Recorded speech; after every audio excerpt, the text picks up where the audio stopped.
ਸਤਨਾਮ। ਧੰਨ ਵਾਹਿਗੁਰੂ ਸਾਹਿਬ ਜੀ।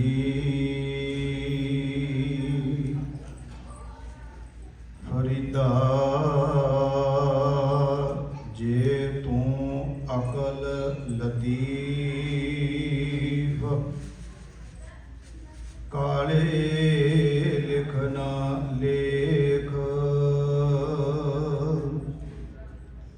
ਆਪ ਨੜੇ ਗਿਰੀਵਾਨ ਮਹਿ, ਸਿਰ ਨੀਵਾ ਕਰ ਦੇਖ। ਫਰੀਦਾ ਜੇ ਤੂੰ ਅਕਲ ਲਤੀਫ, ਕਾਲੇ ਲਿਖ ਨਾ ਲੇਖ। ਆਪ ਨੜੇ ਗਿਰੀਵਾਨ ਮਹਿ, ਸਿਰ ਨੀਵਾ ਕਰ ਦੇਖ। ਵਾਹਿਗੁਰੂ ਜੀ ਕਾ ਖਾਲਸਾ, ਵਾਹਿਗੁਰੂ ਜੀ ਕੀ ਫਤਿਹ।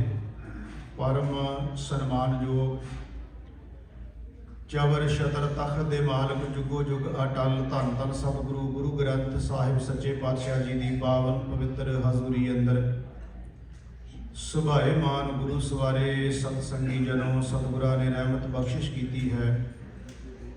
ਹਫ਼ਤਾਵਾਰੀ ਦੀਵਾਨ ਦੀਆਂ ਹਾਜ਼ਰੀਆਂ ਭਰ ਕੇ ਸਤਿਗੁਰਾਂ ਦੀ ਪਾਵਨ ਗੁਰਬਾਣੀ ਦੇ ਪਾਠ, ਗੁਰਬਾਣੀ ਕੀਰਤਨ ਆਪ ਜੀਆਂ ਨੇ ਬੜੇ ਪਿਆਰ ਨਾਲ ਸਰਵਣ ਕੀਤੇ ਹਨ।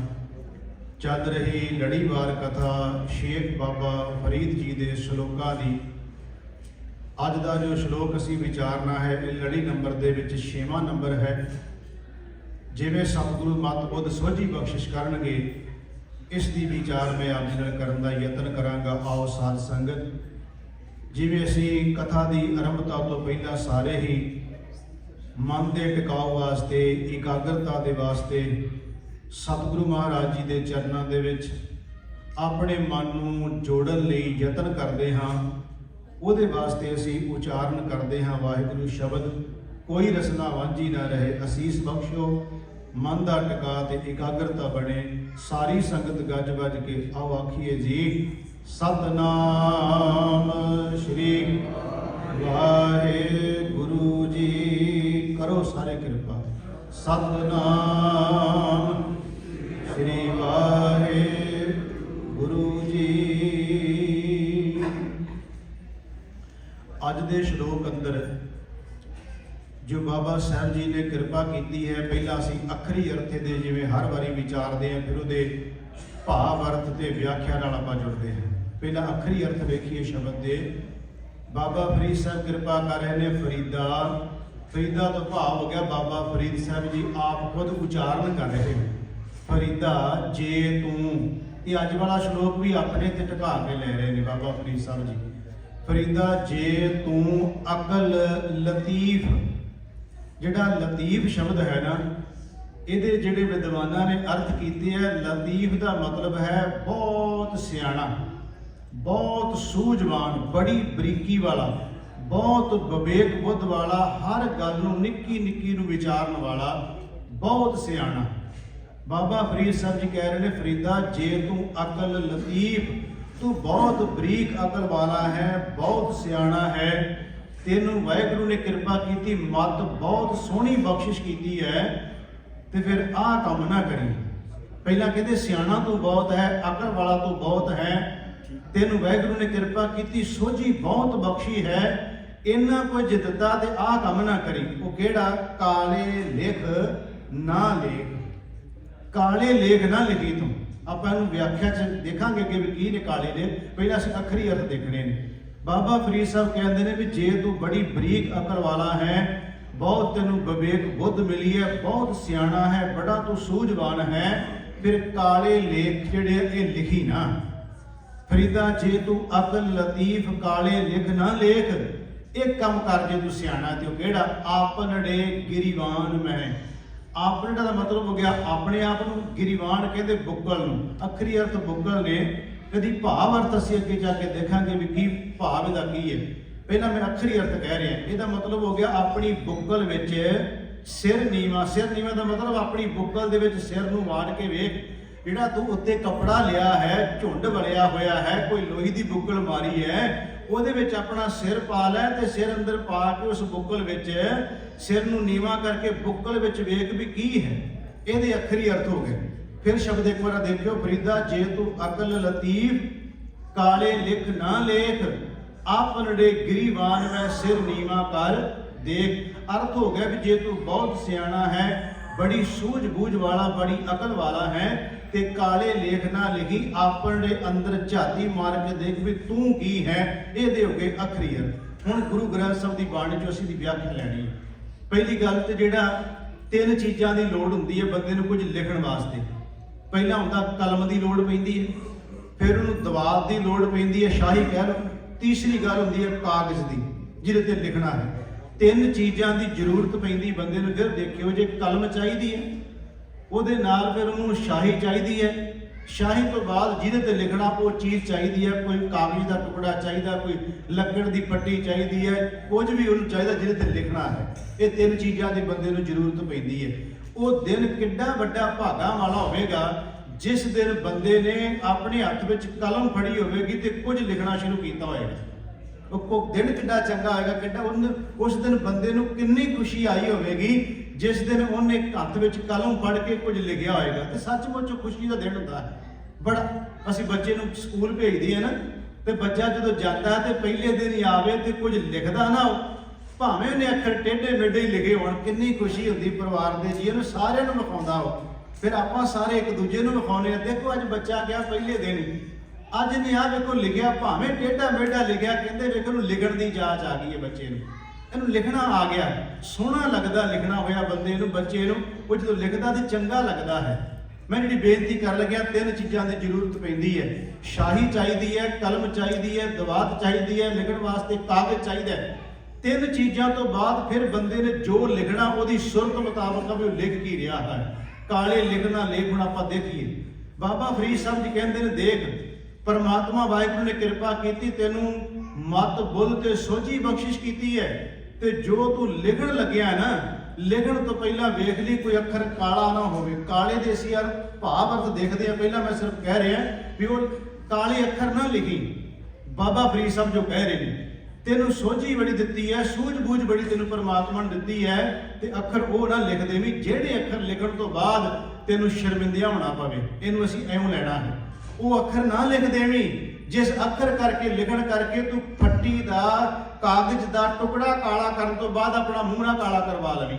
ਸਿੱਧੇ ਅਰਥ ਮੈਂ ਕਰਨ ਲੱਗਿਆ। ਹੁਣ ਜੋ ਤੂੰ ਲਿਖਣ ਲੱਗਿਆ, ਲਿਖਣ ਤੋਂ ਪਹਿਲਾਂ ਸੋਚ ਲਵੀਂ ਤੇਰੀ ਲਿਖੀ ਹੋਈ ਉਹ ਚੀਜ਼ ਜਿਹੜੀ ਹੈ ਤੇਰੇ ਮੂੰਹ ਤੇ ਕਾਲਖ ਦਾ ਕਾਰਨ ਨਾ ਬਣ ਜਾਏ ਜੋ ਤੂੰ ਲਿਖਣ ਜਾ ਰਿਹਾ, ਜੋ ਬਾਬਾ ਫਰੀਦ ਸਾਹਿਬ ਕਹਿ ਰਹੇ ਨੇ। ਕਿਉਂਕਿ ਗੱਲ ਕਰਦੇ ਨੇ ਵਿਦਵਾਨ ਦੀ, ਅੱਜ ਲਤੀਫ ਅਕਲ ਵਾਲਾ ਹੈ ਨਾ, ਸਧਾਰਨ ਬੰਦੇ ਦੀ ਗੱਲ ਨਹੀਂ ਅੱਜ ਚੱਲਣੀ। ਬਾਬਾ ਫਰੀਦ ਸਾਹਿਬ ਉਹਨੂੰ ਕਹਿ ਰਹੇ ਜੋ ਬਹੁਤ, ਕਿਉਂਕਿ ਲਿਖ ਤੇ ਉਹੀ ਸਕਦਾ ਜਿਹੜਾ ਪੜ੍ਹਿਆ ਹੈ, ਜਿਹੜਾ ਅਕਲਵਾਨ ਹੈ, ਸੋਝੀ ਵਾਲਾ ਬੰਦਾ ਉਹੀ ਕੁਝ ਲਿਖ ਸਕਦਾ। ਦੂਜੇ ਦੇ ਵੱਸ ਦੀ ਗੱਲ ਹੀ ਕੋਈ ਨਹੀਂ, ਉਹ ਕੀ ਲਿਖ ਲਏਗਾ। ਬਾਬਾ ਫਰੀਦ ਸਾਹਿਬ ਕਹਿੰਦੇ ਇੰਨਾ ਪੜ੍ਹਿਆ ਲਿਖਿਆ ਹੈ, ਤੇਰੇ ਹੱਥ ਵਿੱਚ ਕਲਮ ਹੈ ਤੇ ਤੇਰੀ ਕਲਮ ਕੀ ਲਿਖ ਰਹੀ, ਇਸ ਨੂੰ ਤੂੰ ਧਿਆਨ ਨਾਲ ਦੇਖੀ। ਮੈਨੂੰ ਬੜੀ ਪਿਆਰੀ ਗੱਲ ਇੱਕ ਲੱਗੀ ਵਿਦਵਾਨ ਦੀ। ਉਹ ਕਹਿੰਦਾ ਜਦੋਂ ਹਾਰ ਬਣਾਉਣੇ ਆ ਨਾ ਅਸੀਂ, ਹਾਰ ਭਾਵੇਂ ਮੋਤੀਆਂ ਦਾ ਹੋਵੇ, ਭਾਵੇਂ ਫੁੱਲਾਂ ਦਾ ਹੋਵੇ, ਜਦੋਂ ਵੀ ਹਾਰ ਤਿਆਰ ਕੀਤਾ ਜਾਂਦਾ ਬੜੀ ਰੀਝ ਨਾਲ ਤਿਆਰ ਕੀਤਾ ਜਾਂਦਾ ਹੈ, ਤੇ ਜਿਸ ਬੰਦੇ ਦੇ ਗਲ ਵਿੱਚ ਪਾਇਆ ਜਾਂਦਾ ਬੰਦਾ ਬੜਾ ਖੁਸ਼ ਹੁੰਦਾ, ਮੈਨੂੰ ਹਾਰ ਮਿਲਿਆ ਹੈ। ਤੇ ਯਾਦ ਰੱਖਿਓ, ਜਦੋਂ ਬੰਦੇ ਦੇ ਫਾਹੀ ਪੈਂਦੀ ਉਹ ਵੀ ਗਲੇ ਵਿੱਚ ਹੀ ਪੈਂਦੀ ਹੈ। ਫਿਰ ਸਮਝਿਓ ਜੀ, ਹਾਰ ਵੀ ਬੰਦੇ ਦੇ ਗਲ ਵਿੱਚ ਪੈਂਦਾ ਹੈ, ਫਾਹੀ ਵੀ ਬੰਦੇ ਦੇ ਗਲ ਵਿੱਚ ਪੈਂਦੀ ਹੈ। ਜਦੋਂ ਹਾਰ ਬੰਦੇ ਦੇ ਗਲ ਵਿੱਚ ਪੈਂਦਾ ਤੇ ਬੰਦਾ ਖੁਸ਼ ਹੁੰਦਾ ਹੈ, ਜਦੋਂ ਫਾਹੀ ਬੰਦੇ ਦੇ ਗਲ ਵਿੱਚ ਪੈਂਦੀ ਹੈ ਉਦੋਂ ਮੌਤ ਹੋ ਜਾਂਦੀ ਹੈ। ਬੜੇ ਸੋਹਣੇ ਮੈਨੂੰ ਉਹਦੇ ਅੱਖਰ ਲੱਗੇ ਵਿਦਵਾਨ ਦੇ। ਉਹ ਕਹਿੰਦਾ, ਜਿਨ ਕੋ ਹਾਰ ਸਮਝਾ ਥਾ ਗਲਾ ਆਪਣਾ ਸਜਾਨੇ ਕੋ। ਮੈਂ ਜਿਹਨੂੰ ਹਾਰ ਸਮਝ ਬੈਠਿਆ ਸੀ ਵੀ ਮੇਰਾ, ਕਿਉਂਕਿ ਕਈ ਵਾਰ ਹੋ ਜਾਂਦਾ ਹੈ, ਔਰ ਸਾਨੂੰ ਇਸ ਗੱਲ ਦਾ ਪਤਾ ਵੀ ਹੈ ਵੀ ਜਦੋਂ ਇਹ ਹਾਰ ਕਿਸੇ ਦੇ ਗਲ ਵਿੱਚ ਪਾਇਆ ਜਾਂਦਾ ਹੈ ਤੇ ਕਈ ਵਾਰ ਇਹੋ ਜਿਹੀਆਂ ਘਟਨਾਵਾਂ ਵਾਪਰ ਜਾਂਦੀਆਂ ਔਰ ਵਾਪਰੀਆਂ ਨੇ। ਉਹੀ ਹਾਰ ਬੰਦੇ ਦੀ ਮੌਤ ਦਾ ਕਾਰਨ ਵੀ ਬਣੇ ਨੇ। ਉਹਨੂੰ ਪਤਾ ਹੀ ਨਹੀਂ ਵਿਚਾਰੇ ਨੂੰ ਕਿ ਇਹਦੇ ਵਿੱਚ ਬੰਬ ਫਿੱਟ ਕੀਤਾ ਹੋਇਆ, ਉਹਨੂੰ ਪਤਾ ਨਹੀਂ ਇਹਦੇ ਵਿੱਚ ਬਰੂਦ ਫਿੱਟ ਕੀਤਾ ਹੋਇਆ। ਉਹ ਚਾਹ ਨਾਲ ਆਪਣਾ ਗਲਾ ਅੱਗੇ ਕਰਦਾ ਹੈ, ਇਹਦੇ ਚ ਉਹਨੂੰ ਹਾਰ ਪਾਉਣ ਵਾਲਾ ਗਲੇ 'ਚ ਹਾਰ ਪਾਉਂਦਾ, ਪਿੱਛੇ ਹਟਦਾ ਤੇ ਉਹ ਬੰਬ ਫਟ ਜਾਂਦਾ, ਉਹਦੀ ਮੌਤ ਹੋ ਜਾਂਦੀ। ਉਹਨੂੰ ਥੋੜਾ ਪਤਾ ਸੀ ਵੀ ਮੇਰੀ ਮੌਤ ਦਾ ਕਾਰਨ ਬਣ ਜਾਏਗਾ। मैं जी बेनती कर लग्या, जिस चीज़ नूं बंदे ने हार समझा सी गला सजाउण वास्ते, उन्होंने पता नहीं सी मेरी मौत का कारण बन जाना है। बड़े प्यारियां सतरां मैनूं उहदियां लगियां। वो कहता जिनको हार समझा था गला अपना सजाने को, वो काले नाग बन बैठे मेरे काट खाने को। वही काले नाग बन गए। मैं तां कह लग्या, ये शब्द मैं तां वरतिया है क्योंकि इन्हां अखरां दी बहुत वड्डी महानता गुरमुखो। जे संसार विच अखर ना होण ते संसार की तुसीं देखो भी हालत किदां दी होवेगी भला। चलो मान लो भी जे असीं एक पूरी दुनिया दे विच सिर्फ 1 घंटे वास्ते, मैं कह लग्या पूरी दुनिया च 1 घंटे वास्ते ये फैसला हो जाए भी कोई कलम नहीं चलाएगा पूरी दुनिया च, सिर्फ 1 घंटे वास्ते, पूरी दुनिया च 1 घंटे वास्ते कलम बंद, कोई शब्द नहीं लिखेगा, कोई शब्द बोलेगा नहीं। तुसीं वेखोगा भला समाज किदां दा होएगा। वो हालांकि 1 मिनट भी नहीं असीं कलम उत्ते शब्द बंद कर सकते, घंटे की तो गल बहुत है। तो जे सारे दिन का तुसीं कह लो, तुसीं अपनी जिंदगी च लै लो, कोई बंदा कहे मैं सवेर तो शाम तक कोई शब्द नहीं वरतना, तुसीं देखो वो मुर्दियां के बराबर हो जाएगा, पशुओं के बराबर हो जाएगा। सवेर तो लैके शाम तक शब्द ना बोलिया जाए, सवेर तो शाम तक कुछ लिखा ना जाए, तुसीं देखो कारोबार सारी दुनिया के ठप हो जाएंगे।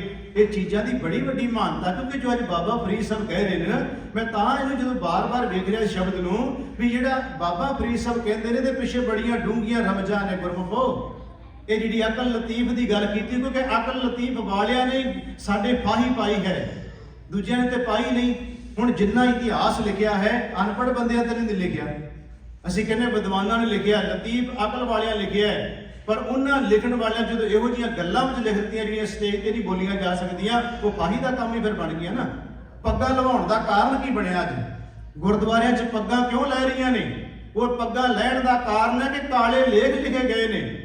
वो काले लेख जो स्टेज ते कोई सुनाउण दा यतन करदा है, पग्गां लैणगीਆਂ, क्योंकि ये अनपढ़ बंदे ने थोड़ा लेख लिखे ने। अनपढ़ बंदा थोड़ा शब्द लिखता है, शब्द तो वही बंदा लिखता लतीफ अकल वाला, जिन्हों बहुत सोझी है, बहुत सियाणा है। तो बहुत सियाणा बंदा जो उसकी मत पुठे बन्ने तुर पैंदी है, वो शब्द फिर मैं जी शुरू च गल कही है भी जिहड़ा हार गले दे सजाउण वास्ते हुंदा है, वही गले की फाही भी बन जाता है। हुण आओ गुरु ग्रंथ साहिब विचों मैं तुहाडे सामने शब्द रखने ने। महाराज कहते हैं मैं धनता ते जो कहना उन्होंने जिहड़े शब्द लिखते हैं। हुण मैं बेनती कर लग्या, महाराज धन कहंदे उन्होंने, महाराज कहते वो बड़े धनता योग ने जिन्हां दे हत्थ विच कलम आ गई, जिन्हां दे हत्थ विच दवात आ गई, जिन्हां दे हत्थ विच शब्द लिखण दी कला आ गई। धन गुरु ग्रंथ साहिब महाराज जी कहते मैं बलिहार जावां ना तो। धन सो कागद कलम धन, धन भांडा धन मस, धन लिखारी नानका जिन नाम लिखाया सच। काले लेख थोड़ा हो सकते हैं, ये काले लेख नहीं हैं। धन सो कागद, जिस कागज उत्ते लिखा गया वो कागज धनता दे जोग बन गया। धन सो कागज कलम धन, वो कलम धनता दे जोग बन गई जिहड़ी कागज उत्ते कुछ लिख रही है। धन सो कागज कलम धन, धन भांडा, भांडा दा अर्थ स्याही, दवात कह लो जिहदे विच स्याही पई है, वो दवात भी धनता दे जोग है। धन सो कागज कलम धन, धन भांडा धन मस, धन लिखारी, वो कुरबान जाइए तेरे तो लिखण वालिया। धन लिखारी नानका जिन नाम लिखाया सच, जिन्हें वो कुछ लिखा जो समाज में बहुत कुछ दे गया। महाराज कहते वो धनता ते जोग है। एक होर शब्द गुरु ग्रंथ साहिब की बाणी चो गुरु नानक देव महाराज श्री राग का शब्द है। महाराज कहते हूँ जो लिखना है ना, तू लतीफ अकल वाला है, तो महाराज कहते मैं तेन कागज भी दे देना, कलम भी दस देना, स्याही भी दस देना। महाराज कहते फिर लिख, तेरा मुंह काला नहीं होएगा समाज में। तू काले लेख नहीं लिख सकता जे आ चीज़ां तेरे कोल होणगियां। श्री राग का शब्द है। महाराज कहते जाल मोह कस मस कर, मत कागज कर सार। क्योंकि अज सारी जिहड़े विशा चलना ना, वो लिखण का ही चलना है। कलम दबात ते लिखारी, ये 3 गल्लां दे दुआले अपनी सारी कथा चलनी है। महाराज कह रहे हैं कि धन गुरु नानक देव महाराज जाल मोह आ चीज़ जे तैयार कर लीए असीं सारे जाने। हुण कोई बंदा कह सकदा भी बाबा जी मैं तो अनपढ़ हाँ, तुसीं कहंदे हो लिखो कुछ। गुरु नानक देव अज जिहड़ा सानूं तैयार करके दे लगे ना सारा कुछ भी लिखण वास्ते, महाराज कहंदे अनपढ़ बंदा भी लिख सकदा जे। किवें लिख सकदा? महाराज कहंदे जाल मोह, मोह नूं जाल दे साड़ दे। शाही बनाउण दे तरीके सन ये पहिलियां समयां च। हुण ते चलो आपां कहने पैन आ गया जी, ਪਰ ਪੈਨ ਵੀ ਦੀ ਸ਼ਾਹੀ ਉਹਦੀ ਵੀ ਤੇ ਖਤਮ ਹੁੰਦੀ ਹੈ ਨਾ, ਸੁੱਟਣਾ ਪੈਂਦਾ, ਬਾਅਦ ਵਿੱਚ ਨਵਾਂ ਲਿਆਉਣਾ ਪੈਂਦਾ। ਪਹਿਲਾਂ ਸਾਨੂੰ ਸਭ ਨੂੰ ਪਤਾ ਕੋਲਿਆਂ ਨੂੰ ਸਾੜ ਕੇ ਪੀ ਕੇ ਬਣਾ ਕੇ ਆਪਾਂ ਸਾਰੇ ਸ਼ਾਹੀ ਬਣਾਉਂਦੇ ਰਹੇ ਆ ਨਾ। ਮਹਾਰਾਜ ਉਹ ਜ਼ਿਕਰ ਕਰ ਰਹੇ ਨੇ, ਜਾਲ ਮੋਹ ਨੂੰ ਜਾਲ ਦੇ ਸਾੜ ਦੇ ਘਸ ਮਸ ਕਰ, ਇਹਨੂੰ ਸਾੜ ਕੇ ਘਸਾ ਕੇ ਇਹਦੀ ਸ਼ਾਹੀ ਤਿਆਰ ਕਰ। ਮਹਾਰਾਜ ਕਹਿ ਰਹੇ ਨੇ ਜਾਲ ਮੋਹ ਘਸ ਮਸ ਕਰ, ਮਤ ਕਾਗਦ ਕਰ ਸਾਰ, ਆਪਣੀ ਮਤ ਨੂੰ ਕਾਗਜ਼ ਬਣਾ, ਤੇ ਸਾਰ ਦਾ ਮਤਲਬ ਸੋਹਣੀ, ਉਹ ਸੋਹਣੀ ਮਤ ਆਪਣੀ ਤਿਆਰ ਕਰ, ਕਾਗਜ਼ ਨੂੰ ਤਿਆਰ ਕਰ। ਜਾਲ ਮੋਹ ਘਸ ਮਸ ਕਰ, ਮਤ ਕਾਗਜ਼ ਕਰ ਸਾਰ, ਭਾਉ ਕਲਮ ਕਰ। ਮਾਰੇ ਕਹਿੰਦੇ ਪ੍ਰੇਮ ਦੀ ਕਲਮ ਫੜ ਆਪਣੇ ਹੱਥ ਵਿੱਚ, ਭਾਉ ਕਲਮ ਕਰ, ਚਿੱਤ ਲਿਖਾਰੀ, ਚਿੱਤ ਦਾ ਮਤਲਬ ਹੋ ਗਿਆ ਮਨ, ਦੀ ਮਨ ਅਰਥ ਕੀਤੇ ਨੇ। ਮਾਰੇ ਕਹਿੰਦੇ ਮਨ ਨੂੰ ਲਿਖਾਰੀ ਬਣਾ, ਚਿੱਤ ਭਾਉ ਦੇ ਨਾਲ ਜਿਹੜੀ ਕਲਮ ਤਿਆਰ ਕਰ, ਭਾਉ ਕਲਮ ਕਰ ਚਿੱਤ ਲਿਖਾਰੀ। ਤੇ ਫਿਰ ਇੰਨਾ ਕੁਝ ਮਹਾਰਾਜ ਹੋ ਗਿਆ ਤੇ ਲਿਖੀਏ ਕੀ ਹੁਣ? ਕੁਝ ਲਿਖਣ ਵਾਸਤੇ ਦੱਸਣ ਵਾਲਾ ਵੀ ਚਾਹੀਦਾ ਨਾ। ਮਹਾਰਾਜ ਕਹਿੰਦੇ ਗੁਰ ਪੁੱਛ ਲਿਖ ਵਿਚਾਰ, ਆਪਣੇ ਗੁਰੂ ਨੂੰ ਪੁੱਛ ਫਿਰ ਵੀ ਕੀ ਲਿਖਾਂ ਮਹਾਰਾਜ। ਬੱਚਾ ਜਾਂਦਾ ਨਾ ਉਸਤਾਦ ਕੋਲੇ ਪੜ੍ਹਨ ਵਾਸਤੇ, ਉਹ ਕਹਿੰਦਾ ਸਾਰਾ ਕੁਝ ਤਿਆਰ ਹੈ, ਕਾਗਜ਼ ਪੈਨ ਸ਼ਾਹੀ ਤਿਆਰ ਹੈ, ਕਹਿੰਦੇ ਤਿਆਰ ਹੈ। ਉਹ ਕਹਿੰਦਾ ਫਿਰ ਮੈਂ ਬੋਲਣ ਲੱਗਾ, ਤੁਸੀਂ ਲਿਖਣਾ ਸ਼ੁਰੂ ਕਰੋ। ਵੇਖੋ ਮਹਾਰਾਜ ਨੇ ਕਿੱਡੀ, ਮੈਂ ਬੜਾ ਹੈਰਾਨ ਹਾਂ ਕਿ ਗੁਰਮੁਖੋ ਜਦੋਂ ਅਸੀਂ, ਵੈਸੇ ਜਦੋਂ ਮੈਂ ਇਹ ਬਾਬਾ ਫਰੀਦ ਸਾਹਿਬ ਦੇ ਸ਼ਲੋਕਾਂ ਦੀ ਕਥਾ ਮਨ ਵਿੱਚ ਫੁਰਨਾ ਬਣਾਇਆ ਵੀ ਕਰਨੀ ਹੈ, ਸੱਚੀ ਗੱਲ ਮੈਂ ਕਹਿ ਲੱਗਾ ਤੁਹਾਨੂੰ, ਗੁਰੂ ਦੀ ਹਜ਼ੂਰੀ ਵਿੱਚ ਮੇਰਾ ਇਹ ਫੁਰਨਾ ਸੀ ਵੀ ਸਰਲ ਜਿਹੇ ਸ਼ਬਦ ਨੇ ਤੇ ਚਲੋ ਕਥਾ ਬੜੀ ਸੌਖੀ ਹੋ ਜਾਏਗੀ, ਵੀ ਠੇਠ ਪੰਜਾਬੀ ਦੇ ਸ਼ਬਦ ਨੇ, ਸਿੱਧੇ ਸ਼ਬਦ ਨੇ, ਬੜੀ ਸਮਝ ਛੇਤੀ ਪੈਂਦੀ ਹੈ। ਪਰ ਜਿਵੇਂ ਜਿਵੇਂ ਮੈਂ ਇਹਨਾਂ ਨੂੰ ਵੇਖ ਰਿਹਾ ਸ਼ਬਦਾਂ ਨੂੰ, ਹੁਣ ਮਨ ਵਿੱਚ ਆਉਂਦਾ ਨਹੀਂ ਇਹ ਤਾਂ ਇੰਨੀਆਂ ਗਹਿਰੀਆਂ ਗੱਲਾਂ ਸਾਡੀ ਸਮਝ ਤੋਂ ਪਰੇ ਹੋਈਆਂ ਪਈਆਂ ਨੇ। ਇੱਕ ਇੱਕ ਸ਼ਬਦ ਹੀ ਬਾਬਾ ਫਰੀਦ ਸਾਹਿਬ ਦਾ ਉਹ ਛੇਤੀ ਦਿਮਾਗ 'ਚ ਆਉਣ ਵਾਲਾ ਨਹੀਂ ਹੈ। ਹੁਣ ਮਹਾਰਾਜ ਜੋ ਕਹਿ ਰਹੇ ਨੇ, ਗੁਰੂ ਨਾਨਕ ਦੇਵ ਮਹਾਰਾਜ ਜੀ ਸਾਰਾ ਕੁਝ ਤਿਆਰ ਕਰਨ ਦਾ ਤਰੀਕਾ ਦੱਸ ਰਹੇ ਨੇ ਨਾ। ਮਹਾਰਾਜ ਕਹਿੰਦੇ ਜਾਲ ਮੋਹ ਘਸ ਮਸ ਕਰ, ਮਤ ਕਾਗਜ਼ ਕਰ ਸਾਰ, ਭਾਉ ਕਲਮ ਕਰ ਚਿੱਤ ਲਿਖਾਰੀ, ਗੁਰ ਪੁੱਛ ਲਿਖ ਵਿਚਾਰ, ਲਿਖ ਨਾਮ ਸਲਾਹ ਲਿਖ। ਗੁਰੂ ਦੱਸਣ ਲੱਗਾ ਹੁਣ ਤੂੰ ਮੋਹ ਨੂੰ ਸਾੜ ਕੇ ਸ਼ਾਹੀ ਬਣਾ ਲਈ, ਭਾਵ ਦੀ ਕਲਮ ਲੈ ਲਈ, ਮਤ ਦਾ ਕਾਗਜ਼ ਬਣਾ ਲਿਆ, ਮਨ ਨੂੰ ਉਹਦਾ ਲਿਖਾਰੀ ਬਣਾ ਲਿਆ, ਤੇ ਗੁਰੂ ਕਹਿੰਦਾ ਹੁਣ ਮੈਂ ਤੈਨੂੰ ਦੱਸਣ ਲੱਗਾ ਵੀ ਲਿਖਣਾ ਕੀ ਹੈ। ਮਹਾਰਾਜ ਕਹਿੰਦੇ ਲਿਖ ਨਾਮ ਸਲਾਹ ਲਿਖ, ਲਿਖ ਅੰਤ ਨਾ ਪਾਰਾਵਾਰ, ਬਾਬਾ ਇਹ ਲੇਖਾ ਲਿਖ ਜਾਣ। ਜੇ ਤੂੰ ਗਿਰਵਾਨ ਦੇ ਵਿੱਚ ਝਾਤ ਮਾਰ ਕੇ ਦੇਖੇ ਨਾ ਲਤੀਫ ਅਕਲ ਵਾਲਿਆ, ਤੇ ਫਿਰ ਇਉਂ ਕਰ। ਮਹਾਰਾਜ ਗੁਰੂ ਨਾਨਕ ਦੇਵ ਮਹਾਰਾਜ ਕਹਿੰਦੇ ਨੇ ਬਾਬਾ ਇਹ ਲੇਖਾ ਲਿਖ ਜਾਣ, ਜਿਹਨੂੰ ਆਹ ਲਿਖਣਾ ਆ ਗਿਆ ਨਾ, ਧੰਨ ਗੁਰੂ ਨਾਨਕ ਦੇਵ ਸੱਚੇ ਪਾਤਸ਼ਾਹ ਮਹਾਰਾਜ ਕਹਿੰਦੇ ਬਾਬਾ ਇਹ ਲੇਖਾ ਲਿਖ ਜਾਣ। ਜਿੱਥੇ ਲੇਖਾ ਮੰਗੀ ਹੈ, ਉਹ ਜਿੱਥੇ ਹਿਸਾਬ ਕਿਤਾਬ ਹੋਣਾ, ਉੱਥੇ ਮਹਾਰਾਜ ਕਹਿੰਦੇ ਉੱਥੇ ਫਿਰ ਸੱਚੀ ਨਿਸ਼ਾਨੀ ਤੇਰੇ ਕੋਲੇ ਇਹ ਹੋਵੇਗੀ। ਬਾਬਾ ਇਹ ਲੇਖਾ ਲਿਖ ਜਾਣ, ਜਿੱਥੇ ਲੇਖਾ ਮੰਗੀਏ ਤਿੱਥੇ ਹੋਏ ਸੱਚਾ ਨਿਸ਼ਾਨ। ਨਿਸ਼ਾਨ ਦੇ ਅਰਥ ਹੈ ਰਾਹਦਾਰੀ। ਜਿਸ ਬੰਦੇ ਕੋਲੇ ਕਾਗਜ਼ ਪੂਰੇ ਹੋਣ ਨਾ, ਉਹ ਕਹਿੰਦਾ ਮੈਨੂੰ ਵੀ ਪਰਵਾਹ ਹੈ। ਜਿਹਦੇ ਕੋਲੇ ਕਾਗਜ਼ ਪੂਰੇ ਹੋਣ, ਡਰਾਈਵਰੀ ਲਾਇਸੈਂਸ ਹੋਵੇ, ਗੱਡੀ ਦੇ ਕਾਗਜ਼ ਪੂਰੇ ਹੋਣ, ਜਿਹੜਾ ਲੋਡ ਚੁੱਕਿਆ ਉਹਦੇ ਸਹੀ ਕਾਗਜ਼ ਹੋਣ, ਉਹ ਫਿਰ ਛੁੱਟਾ ਮਾਰਦਾ ਜਾਂਦਾ, ਕਹਿੰਦਾ ਕੋਈ ਗੱਲ ਹੀ ਨਹੀਂ, ਜੇ ਰਾਜ ਭਾਵੇਂ 10 ਲੱਖ ਆ ਨਾ ਮੈਨੂੰ ਵੀ ਕਰ ਲੈਣਗੇ। ਪਰ ਜਿਸ ਬੰਦੇ ਦੇ ਕੋਲੇ ਕਾਗਜ਼ ਸਹੀ ਨਾ ਹੋਣ, ਉਹਦੇ ਅੰਦਰ ਧੜਕੂ ਬਣਿਆ ਰਹਿੰਦਾ, ਸਮਝ ਗਿਆ? ਧੜਕੂ, ਦਿਲ ਧੜਕਦਾ ਰਹਿੰਦਾ, ਕਿਤੇ ਪੁਲਿਸ ਨਾ ਮਿਲ ਪਏ, ਕੋਈ ਚੈਕਿੰਗ ਕਰਨ ਵਾਲਾ ਨਾ ਮਿਲ ਪਏ, ਉਹਦੇ ਅੰਦਰ ਉਹ ਧੜਕਣਾ ਬਣੀ ਰਹਿੰਦੀ ਹੈ। ਜਦ ਤੱਕ ਉੱਥੇ ਪਹੁੰਚ ਨਹੀਂ ਜਾਂਦਾ, ਦਿਲ ਧੜਕਦਾ ਹੀ ਰਹਿੰਦਾ ਹੈ। ਤੇ ਮਹਾਰਾਜ ਕਹਿੰਦੇ ਜੇ ਤੂੰ ਸਹੀ ਕਾਗਜ਼ ਤਿਆਰ ਕੀਤੇ, ਫਿਰ ਦਿਲ ਤੇਰਾ ਕਿਉਂ ਧੜਕਦਾ ਹੈ? ਉਹ ਰਾਹਦਾਰੀ ਤੇਰੇ ਕੋਲ ਹੋਵੇਗੀ। ਜਿਹਨੂੰ ਭਗਤ ਰਵਿਦਾਸ ਜੀ ਨੇ ਕਿਹਾ, ਉਹ ਕਹਿੰਦੇ ਉਹ ਚਿੱਤਰਗੁਪਤੋ, ਬੜੀ ਬੰਗਾਲ ਕੇ ਗੱਲ ਕਹੀ ਭਗਤ ਰਵਿਦਾਸ ਜੀ ਨੇ, ਕਹਿੰਦਾ ਐ ਚਿੱਤਰਗੁਪਤੋ, ਐ ਧਰਮਰਾਜ ਦੇ ਦੂਤੋ, ਜਾਂ ਮੈਂ ਤੁਹਾਨੂੰ ਡੰਕੇ ਦੀ ਚੋੜ ਤੇ ਕਹਿਣਾ, ਜਿੰਨਾ ਜ਼ੋਰ ਲੱਗਦਾ ਲਾ ਲਓ, ਮੇਰਾ ਇੱਕ ਵੀ ਸ਼ਬਦ ਇਹੋ ਜਿਹਾ ਕੱਢ ਕੇ ਵਿਖਾਓ ਜਿਹੜਾ ਮੈਨੂੰ ਧਰਮਰਾਜ ਦੇ ਦਰਬਾਰ ਵਿੱਚ ਨੀਵਿਆਂ ਕਰਕੇ ਵਿਖਾਵੇ। ਸਵਾਦ ਆ ਗਿਆ ਨਾ। ਭਗਤ ਰਵਿਦਾਸ ਜੀ ਕਹਿੰਦੇ ਨੇ, ਬੜਾ ਵੇਖੋ ਭਗਤਾਂ ਦੇ ਸ਼ਬਦ ਵੇਖਣ ਨੂੰ ਤੁਹਾਨੂੰ ਲੱਗੇਗਾ ਵੀ ਉਹ ਤੇ ਵਿਚਾਰੇ ਆਪਣੇ ਆਪ ਨੂੰ, ਕੋਈ ਕਹਿੰਦਾ ਮੈਂ ਚਮਿਹਾ ਰਿਹਾ, ਕੋਈ ਕਹਿੰਦਾ ਮੈਂ ਜਿਹੜਾ ਉਹ ਜਲਾਇਆ ਹਾਂ, ਕੋਈ ਕਹਿੰਦਾ ਨਹੀਂ। ਜਦੋਂ ਬਾਣੀ ਪੜ੍ਹ ਕੇ ਦੇਖੋਗੇ, ਮੈਂ ਕਹਿੰਦਾ ਐਡੀ ਵੱਡੀ ਸੂਰਮਤਾਈ ਉਹਨਾਂ ਦੇ ਅੰਦਰ ਪ੍ਰਗਟ ਹੁੰਦੀ ਹੈ। ਉਹਨਾਂ ਦੇ ਸ਼ਬਦ ਪੜਿਆ ਬੰਦੇ ਦੇ ਅੰਦਰ ਵੀਰ ਰਸ ਆ ਜਾਂਦਾ ਹੈ। ਰਵਿਦਾਸ ਭਗਤ ਕਹਿੰਦਾ ਉਹ ਜਮਦੂਤੋ, ਇਹ ਸ਼ਬਦ ਹੈ ਉਹਨਾਂ ਦਾ ਜਿਹੜਾ ਮੈਂ ਕਹਿਣਾ, ਪਹਿਲਾਂ ਵਿਆਖਿਆ ਕਰ ਰਿਹਾ। ਉਹ ਜਮਦੂਤੋ ਧਰਮਰਾਜ ਦੇ ਬੰਦਿਓ, ਜਾਓ ਜਿੰਨਾ ਜ਼ੋਰ ਲੱਗਦਾ ਲਾ ਲਓ, ਜੇ ਤੁਸੀਂ ਸਾਰਾ ਜ਼ੋਰ ਲਾ ਕੇ ਇੱਕ ਵੀ ਅੱਖਰ ਕੱਢ ਕੇ ਵਿਖਾਓ ਜਿਹੜਾ ਮੈਨੂੰ ਪ੍ਰਭੂ ਦੇ ਹਜ਼ੂਰੀ ਵਿੱਚ ਦਰਬਾਰ ਵਿੱਚ ਨੀਵਿਆਂ ਕਰਕੇ ਵਿਖਾਵੇ। ਕਮਾਲ ਹੋ ਗਈ ਨਾ। ਔਰ ਵਾਰ ਪਾਰ ਕੇ ਦਾਨੀਆਂ ਲਿਖ ਲਿਓ ਆਲ ਪਤਾਲ, ਜਾਓ ਮਾਰ ਲਓ ਲੀਕਾਂ ਜਿੰਨੀਆਂ ਮਾਰਨੀਆਂ ਜੀ, ਲਿਖ ਲਓ ਜੋ ਤੁਸੀਂ ਲਿਖਣਾ ਜੇ। ਔਰ ਵਾਰ ਪਾਰ ਕੇ ਦਾਨੀਆਂ ਲਿਖ ਲਿਓ ਆਲ ਪਤਾਲ, ਮੋਹੇ ਜਮ ਡੰਡ ਨਾ ਲੱਗਈ, ਉਹ ਮੈਨੂੰ ਜਮਾ ਦਾ ਡੰਡ ਨਹੀਂ ਜੇ ਲੱਗ ਸਕਦਾ। ਕਿਉਂ ਨਹੀਂ ਲੱਗ ਸਕਦਾ? ਤਜੀਲੇ ਸਰਬ ਜੰਜਾਲ। ਮੈਂ ਉਹ ਸਾਰੀਆਂ ਗੱਲਾਂ ਹੀ ਛੱਡ ਦਿੱਤੀਆਂ ਜਿਹੜੀਆਂ ਬਾਬਾ ਫਰੀਦ ਸਾਹਿਬ ਨੇ ਕਿਹਾ ਕਾਲੇ ਲੇਖ ਨਾ ਲਿਖੀ। ਮੈਂ ਕਾਲਾ ਲੇਖ ਲਿਖਿਆ ਹੀ ਕੋਈ ਨਹੀਂ। ਮੈਨੂੰ ਤੁਸੀਂ ਧਰਮਰਾਜ ਦੇ ਦਰਬਾਰ ਵਿੱਚ ਕਿਵੇਂ ਨੀਵਾਂ ਕਰ ਦਿਓਗੇ? ਰਵਿਦਾਸ ਭਗਤ ਕਹਿ ਰਿਹਾ। ਜਦੋਂ ਅਸੀਂ ਗੱਲ ਕਰਦੇ ਗੁਰੂ ਗ੍ਰੰਥ ਸਾਹਿਬ ਮਹਾਰਾਜ ਦੀ ਬਾਣੀ ਵਿੱਚੋਂ, ਤੇ ਭਗਤ ਕਬੀਰ ਸਾਹਿਬ ਜੀ ਕਹਿੰਦੇ ਗੁਰਮੁਖੋ ਉਹ ਕਲਮ, ਉਹ ਕਾਗਜ਼, ਉਹ ਸਿਆਹੀ ਧਨਤਾ ਦੇ ਯੋਗ ਹੈ ਜਿਹਦੇ ਨਾਲ ਪ੍ਰਭੂ ਦੀ ਸਿਫਤ ਹੋ ਜਾਏ। ਬੜਾ ਪਿਆਰਾ ਸ਼ਬਦ ਹੈ। ਭਗਤ ਕਬੀਰ ਸਾਹਿਬ ਜੀ ਕਹਿੰਦੇ ਮੇਰਾ ਜੀ ਕਰਦਾ ਹੈ ਸਾਰੀ ਦੁਨੀਆ ਦੀ ਜਿਹੜੀ ਬਨਸਪਤੀ ਹੈ ਨਾ, ਇਹ ਕਲਮਾਂ ਬਣ ਜਾਣ ਤੇ ਸਾਰੀ ਧਰਤੀ ਕਾਗਜ਼ ਬਣ ਜਾਏ, ਜਿੰਨੇ ਸਮੁੰਦਰ ਨੇ ਉਹ ਸਿਆਹੀ ਬਣ ਜਾਣ। ਤੇ ਮੇਰਾ ਜੀ ਕਰਦਾ ਮੈਂ ਲਿਖੀ ਜਾਵਾਂ। ਇਹ ਕਾਲੇ ਲੇਖ ਨਹੀਂ ਜਿਹੜੇ ਭਗਤ ਕਬੀਰ ਸਾਹਿਬ ਕਹਿਣ ਲੱਗੇ ਨੇ, ਕਾਲੇ ਨਹੀਂ। ਉਹ ਲੇਖ ਨੇ ਜਿਹੜੇ ਪ੍ਰਭੂ ਦੀ ਹਜ਼ੂਰੀ ਵਿੱਚ ਮਾਨ ਵਡਿਆਈ ਪਵਾ ਦਿੰਦੇ ਨੇ। ਬੜਾ ਪਿਆਰਾ ਸ਼ਬਦ ਉਹਨਾਂ ਦਾ। ਕਬੀਰ ਸਾਤ ਸਮੁੰਦਰ ਮਸ ਕਰੂੰ।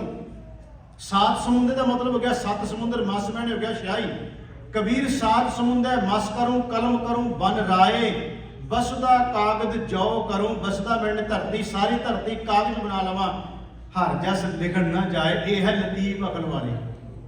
ਇਹ ਹੈ ਲਤੀਫ ਅਕਲ ਵਾਲੇ ਜਿਹੜੇ ਕਹਿੰਦੇ ਨੇ ਪ੍ਰਭੂ ਜੀ ਤੇਰਾ ਹਰੀ ਦਾ ਜਸ ਸਾਡੇ ਕੋਲੋਂ ਲਿਖਿਆ ਨਹੀਂ ਜਾ ਸਕਦਾ। ਹੁਣ ਮੈਂ ਥੋੜਾ ਜਿਹਾ ਬੇਨਤੀ ਇਹ ਵੀ ਕਰਦਾ ਵੀ ਕਾਲੇ ਲੇਖ ਕੀ ਹੈ ਜਿਹੜਾ ਬਾਬਾ ਫਰੀਦ ਸਾਹਿਬ ਕਹਿ ਰਹੇ ਨੇ ਲਤੀਫ ਅਕਲ ਵਾਲੇ ਨੂੰ, ਕਹਿ ਰਹੇ ਨੇ ਵਿਦਵਾਨ ਨੂੰ, ਕਹਿ ਰਹੇ ਨੇ ਸੋਝੀ ਵਾਲੇ ਨੂੰ। ਉਹ ਕੀ ਕਾਲੇ ਲੇਖ ਨੇ? ਇਹਦੇ ਵਾਸਤੇ ਮੈਂ ਇੱਕ ਉਦਾਹਰਨ ਦਿਆਂਗਾ ਇਤਿਹਾਸ ਦੀ। ਸਤਿਗੁਰੂ ਗੁਰੂ ਅਮਰਦਾਸ ਮਹਾਰਾਜ ਜੀ ਗੋਇੰਦਵਾਲ ਸਾਹਿਬ ਦੀ ਧਰਤੀ ਤੇ ਮੇਰੇ ਸਾਹਿਬ ਨੇ ਕਿਰਪਾ ਕੀਤੀ। ਧੰਨ ਗੁਰੂ ਅਮਰਦਾਸ ਮਹਾਰਾਜ ਜੀ ਉੱਥੇ ਸੰਗਤਾਂ ਨੂੰ ਉਤਾਰ ਰਹੇ ਨੇ, ਉਪਦੇਸ਼ ਦੇ ਰਹੇ ਨੇ। ਤੇ ਮਹਾਰਾਜ ਨੇ ਇੱਥੇ ਜੋ ਉਪਦੇਸ਼ ਦਿੱਤਾ ਗੁਰੂ ਅਮਰਦਾਸ ਮਹਾਰਾਜ ਜੀ ਨੇ, ਮਹਾਰਾਜ ਕਹਿੰਦੇ ਪੰਗਤ ਸੰਗਤ ਬਰਾਬਰ ਹੈ। ਮਹਾਰਾਜ ਨੇ ਕਿਹਾ ਕਿ ਇੱਥੇ ਊਚ ਨੀਚ ਦੀ ਕੋਈ ਗੱਲ ਨਹੀਂ, ਸਭ ਬਰਾਬਰ ਹਨ। ਗੁਰੂ ਅਮਰਦਾਸ ਮਹਾਰਾਜ ਜੀ ਇਹ ਗੱਲ ਇੱਕ ਲਤੀਫ ਅਕਲ ਵਾਲੇ ਨੂੰ ਚੰਗੀ ਨਹੀਂ ਲੱਗੀ। ਉਹ ਕਿਉਂਕਿ ਆਪਣੇ ਆਪ ਨੂੰ ਲਤੀਫ ਅਕਲ ਵਾਲਾ ਸਮਝਦਾ ਹੈ, ਉਹਨੂੰ ਚੰਗੀ ਨਹੀਂ ਲੱਗੀ। ਹੁਣ ਕਾਹਦਾ ਤੂੰ ਲਤੀਫ ਅਕਲ ਵਾਲਾ ਜੇ ਤੈਨੂੰ ਇਹ ਗੱਲ ਚੰਗੀ ਨਹੀਂ ਲੱਗਦੀ? ਤੇ ਜਿਹੜੀ ਗੁਰੂ ਅਮਰਦਾਸ ਮਹਾਰਾਜ ਜੀ ਕਹਿ ਰਹੇ ਨੇ ਉਹਦਾ ਨਾਂ ਹੈ ਤਪਾ। ਹੁਣ ਤਪਾ ਕੋਈ ਆਮ ਸਧਾਰਨ ਬੰਦਾ ਤੇ ਹੈ ਨਹੀਂ। ਇਹਦਾ ਮਾਨ ਵਡਿਆਈ ਇੰਨੀ ਚਰਚਾ ਦੇ ਵਿੱਚ ਹੈ ਕਿ ਲੋਕ ਇਹਨੂੰ ਤਪਾ ਕਹਿ ਕੇ ਪੂਜਦੇ ਨੇ। ਇਹਦਾ ਮਤਲਬ ਬੜੀ ਲਤੀਫ ਅਕਲ ਵਾਲਾ ਹੈ ਨਾ ਜਿਹਦੀ ਪੂਜਾ ਹੋ ਰਹੀ ਹੈ। ਮੈਂ ਬੇਨਤੀ ਹੁਣ ਕਰਨ ਲੱਗਾ ਕਾਲੇ ਲੇਖ ਕੀ ਹੁੰਦੇ ਆ। ਹੁਣ ਇਹ ਕੀ ਕਰਦਾ ਕਿ ਗੁਰੂ ਅਮਰਦਾਸ ਮਹਾਰਾਜ ਜੀ ਦੇ ਨਾਲ ਈਰਖਾ ਦੇ ਵਸ ਹੋ ਕੇ ਗੁਰੂ ਅਮਰਦਾਸ ਜੀ ਦੀ ਨਿੰਦਿਆ ਕਰਨੀ ਸ਼ੁਰੂ ਕਰਤੀ। ਆਹ ਕਾਲੇ ਲੇਖ ਨਹੀਂ ਲਿਖਣੇ ਅਸੀਂ, ਜਿਹੜੇ ਬਾਬਾ ਫਰੀਦ ਸਾਹਿਬ ਕਹਿੰਦੇ ਇਹ ਨਹੀਂ ਲਿਖਣੇ। ਇਹ ਕੀ ਕਰਦਾ ਹੁਣ ਕਾਲੇ ਲੇਖ ਤਿਆਰ ਕਰਦਾ ਪਿਆ। ਗੁਰੂ ਅਮਰਦਾਸ ਦਾ ਸਵੇਰ ਤੋਂ ਸ਼ੁਰੂ ਹੋ ਜਾਂਦਾ ਤੇ ਸਾਰਾ ਦਿਨ ਇਹ ਕਾਲੇ ਲੇਖ ਹੀ ਲਿਖੀ ਜਾਂਦਾ ਹੈ। ਲਿਖਦਾ ਕੀ ਹੈ? ਲਿਖਣ ਦਾ ਮਤਲਬ ਇੱਥੇ ਮੈਂ ਇਹ ਨਹੀਂ ਕਹਿ ਰਿਹਾ ਵੀ ਕਾਗਜ਼ ਫੜ ਕੇ ਉੱਤੇ ਕੋਈ ਲਿਖੀ ਜਾਂਦਾ। ਹੁਣ ਮੈਂ ਗੱਲ ਥੋੜੀ ਜਿਹੀ ਕਰਨ ਲੱਗਾ ਅੰਦਰ ਦੀ ਗੱਲ ਬਾਹਰ ਸਾਰੀ ਕਰ ਰਿਹਾ। ਜੋ ਕੁਝ ਵੀ ਲਿਖਣ ਦੀ ਗੱਲ ਹੈ ਬਾਹਰ ਹੀ ਨਹੀਂ ਹੈ, ਇਹਨੂੰ ਅਸੀਂ ਅੰਦਰ ਦੇਖਣਾ ਹੈ। ਗਿਰੀਵਾਨ ਮੈਂ ਵੀ ਅੰਦਰ ਦਾ ਮਤਲਬ ਹੈ। ਹੁਣ ਇਹ ਕੀ ਕਰਦਾ ਵੀ ਸਵੇਰ ਤੋਂ ਲੈ ਕੇ ਸ਼ਾਮ ਤੱਕ ਨਿੰਦਿਆ ਦੇ ਵਿੱਚ ਗ੍ਰਸਤ ਹੈ। ਗੁਰੂ ਅਮਰਦਾਸ ਮਹਾਰਾਜ ਜੀ ਦੀ ਬਦਨਾਮੀ ਕਰ ਰਿਹਾ, ਨਿੰਦਿਆ ਸਵੇਰ ਤੋਂ ਲੈ ਕੇ ਸ਼ਾਮ ਤੱਕ। ਤੇ ਮਹਾਰਾਜ ਨੂੰ ਖਬਰਾਂ ਵੀ ਪਹੁੰਚ ਜਾਂਦੀਆਂ ਨੇ। ਯਾਦ ਰੱਖਿਓ ਮੈਂ ਅੱਗੇ ਕਈ ਵਾਰ ਕਿਹਾ ਨਿੰਦਕ ਬੰਦਾ ਡਰਾਕਲ ਹੁੰਦਾ ਜੀ। ਮੈਂ ਅੱਗੇ ਵੀ ਕਈ ਵਾਰ ਦਾ ਜ਼ਿਕਰ ਕੀਤਾ। ਮੈਂ ਕਈ ਵਾਰ ਜ਼ਿਆਦਾ ਜ਼ੋਰ ਇਸ ਗੱਲ ਤੇ ਦੇਣਾ ਬਹੁਤ ਵੱਡਾ ਔਗਣ ਜੇ ਗੁਰਮੁਖੋ ਕੱਢ ਦਿਓ ਆਪਣੀ ਜ਼ਿੰਦਗੀ ਵਿੱਚੋਂ। ਇਹ ਮੂੰਹ ਕਾਲਾ ਕਰਵਾਉਂਦਾ ਜੇ ਹੋਰ ਕੁਝ ਨਹੀਂ ਕਰਦਾ। ਇਹ ਮੂੰਹ ਕਾਲੇ ਤੋਂ ਬਿਨਾਂ ਕੁਝ ਨਹੀਂ ਇਹਦੇ ਪੱਲੇ ਬੰਦੇ ਦੇ ਰਹਿੰਦਾ। ਮੈਂ ਤਾਂ ਥੋੜਾ ਜਿਹਾ ਇੱਥੇ ਜ਼ੋਰ ਦਿੰਦਾ ਹੁੰਦਾ। ਇਹ ਏਡੀ ਭੈੜੀ ਆਦਤ ਹੈ ਨਾ ਜਿਹੜੀ ਵੱਡਿਆਂ ਦੇ ਵਿੱਚੋਂ ਵੀ ਨਿਕਲਦੀ ਜਾ ਰਹੀ। ਅਸੀਂ ਜਿੰਨਾ ਮਰਜ਼ੀ ਆਪਣੇ ਆਪ ਨੂੰ ਧਾਰਮਿਕ ਗਿਆਨੀ ਕਹੀ ਜਾਈਏ ਪਰ ਇਹ ਚੀਜ਼ ਸਾਡੇ ਚੋਂ ਜਾ ਨਹੀਂ ਰਹੀ ਹੈ। ਬਹੁਤ ਵੱਡਾ ਔਗਣ ਜੇ ਇਹ ਬਦਨਾਮੀ ਦਾ ਕਾਰਨ ਬਣਾ। ਮੈਂ ਤਾਂ ਕਿਹਾ ਡਰਾਕਲ ਹੁੰਦਾ ਹੈ। ਕਿਉਂ? ਕਿਉਂਕਿ ਜਦੋਂ ਨਿੰਦਿਆ ਕਰਦਾ ਨਾਲ ਕਹਿ ਦਿੰਦਾ ਉਹਨੂੰ ਪਤਾ ਨਾ ਲੱਗ ਜਾਏ ਵੀ ਫਿਰ ਕਰਨਾ ਹੀ ਕਾਹਨੂੰ ਉਹ ਕੰਮ ਜਿਹੜਾ ਡਰ ਹੀ ਅੰਦਰ ਬਣਿਆ ਰਹੇ ਵੀ ਪਤਾ ਨਾ ਲੱਗ ਜਾਏ। ਤੂੰ ਨਾ ਕਰ ਉਹ ਕੰਮ। ਜੇ ਅੰਦਰ ਡਰ ਹੀ ਬਣਿਆ ਰਹਿਣਾ ਵੀ ਪਤਾ ਨਾ ਲੱਗ ਜਾਏ ਤੇ ਫਿਰ ਉਹ ਕੰਮ ਹੀ ਕਾਹਨੂੰ ਕਰਨਾ ਜੀ ਤੋਂ ਇੰਨਾ ਡਰ ਬਣਿਆ ਰਹੇ। ਮੈਂ ਤਾਂ ਇੱਥੇ ਜ਼ੋਰ ਦਿੰਦਾ ਹੁੰਦਾ ਇਹ ਔਗਣ ਬਹੁਤ ਵੱਡਾ ਜਿਹਦਾ ਗੁਰੂ ਗ੍ਰੰਥ ਸਾਹਿਬ ਹੀ ਕਹਿੰਦੇ ਦਾ ਇਲਾਜ ਸਾਡੇ ਕੋਲੇ ਵੀ ਨਹੀਂ ਕੋਈ ਹੈਗਾ। ਮਹਾਰਾਜ ਨੇ ਵੀ ਹੱਥ ਖੜੇ ਕਰਦੇ। ਮੈਂ ਨਹੀਂ ਕਹਿ ਰਿਹਾ, ਬਾਣੀ ਕਹਿ ਰਹੀ ਹੈ। ਭਗਤ ਚਲੋ ਗੱਲ ਵਿੱਚੋਂ ਨਿਕਲ ਆਈ। ਕਬੀਰ ਸਾਹਿਬ ਕਹਿੰਦੇ ਮੈਨੂੰ ਡਰ ਨਹੀਂ ਕਿਸੇ ਦਾ। ਬੜੀ ਡੰਕੇ ਦੇ ਚੋੜ ਤੇ ਉਹਨਾਂ ਕਿਹਾ, ਕਹਿੰਦੇ ਮੈਨੂੰ ਡਰ ਨਹੀਂ ਕਿਸੇ ਦਾ ਮੈਨੂੰ ਕੋਈ ਡਰ ਨਹੀਂ। ਕਹਿੰਦੇ ਮੈਂ ਜੋ ਕੁਝ ਕਰ ਰਿਹਾ ਵਾਹਿਗੁਰੂ ਪਰਮਾਤਮਾ ਜੀ ਤੇਰੀ ਕਿਰਪਾ ਨਾਲ ਕਰਾਂ, ਮੈਂ ਕਿਸੇ ਤੋਂ ਨਹੀਂ ਡਰਦਾ। ਜਦੋਂ ਨਿੰਦਕ ਬੰਦਾ ਮਿਲਦਾ ਕਬੀਰ ਸਾਹਿਬ ਕਹਿੰਦੇ ਰੱਬ ਦਾ ਵਾਸਤਾ ਹੀ ਮੈਨੂੰ ਬੜਾ ਡਰ ਲੱਗਦਾ ਉਹਦੇ ਤੋਂ। ਮੈਂ ਹੈਰਾਨ ਹੁੰਦਾ ਵੀ ਇੰਨਾ ਕਿਹੜੀ ਚੀਜ਼ ਹੈ ਜਿਹੜੀ ਕਬੀਰ ਸਾਹਿਬ ਵੀ ਕਹਿੰਦੇ ਮੈਨੂੰ ਡਰ ਲੱਗਦਾ ਉਹਦੇ ਤੋਂ। ਕਿਉਂ ਲੱਗਦਾ ਹੈ? ਚਲੋ ਸ਼ਬਦ ਸਾਹਮਣੇ ਆ ਗਿਆ। ਮੈਂ ਵਿਸਾਖੀ ਦੀ ਬਾਅਦ ਚ ਗੱਲ ਕਰਦਾ। गल विचों निकल आई। कबीर साहब का शब्द कहते हर जस सुनै, ये भी काले लेखा के नाल संबंधित है।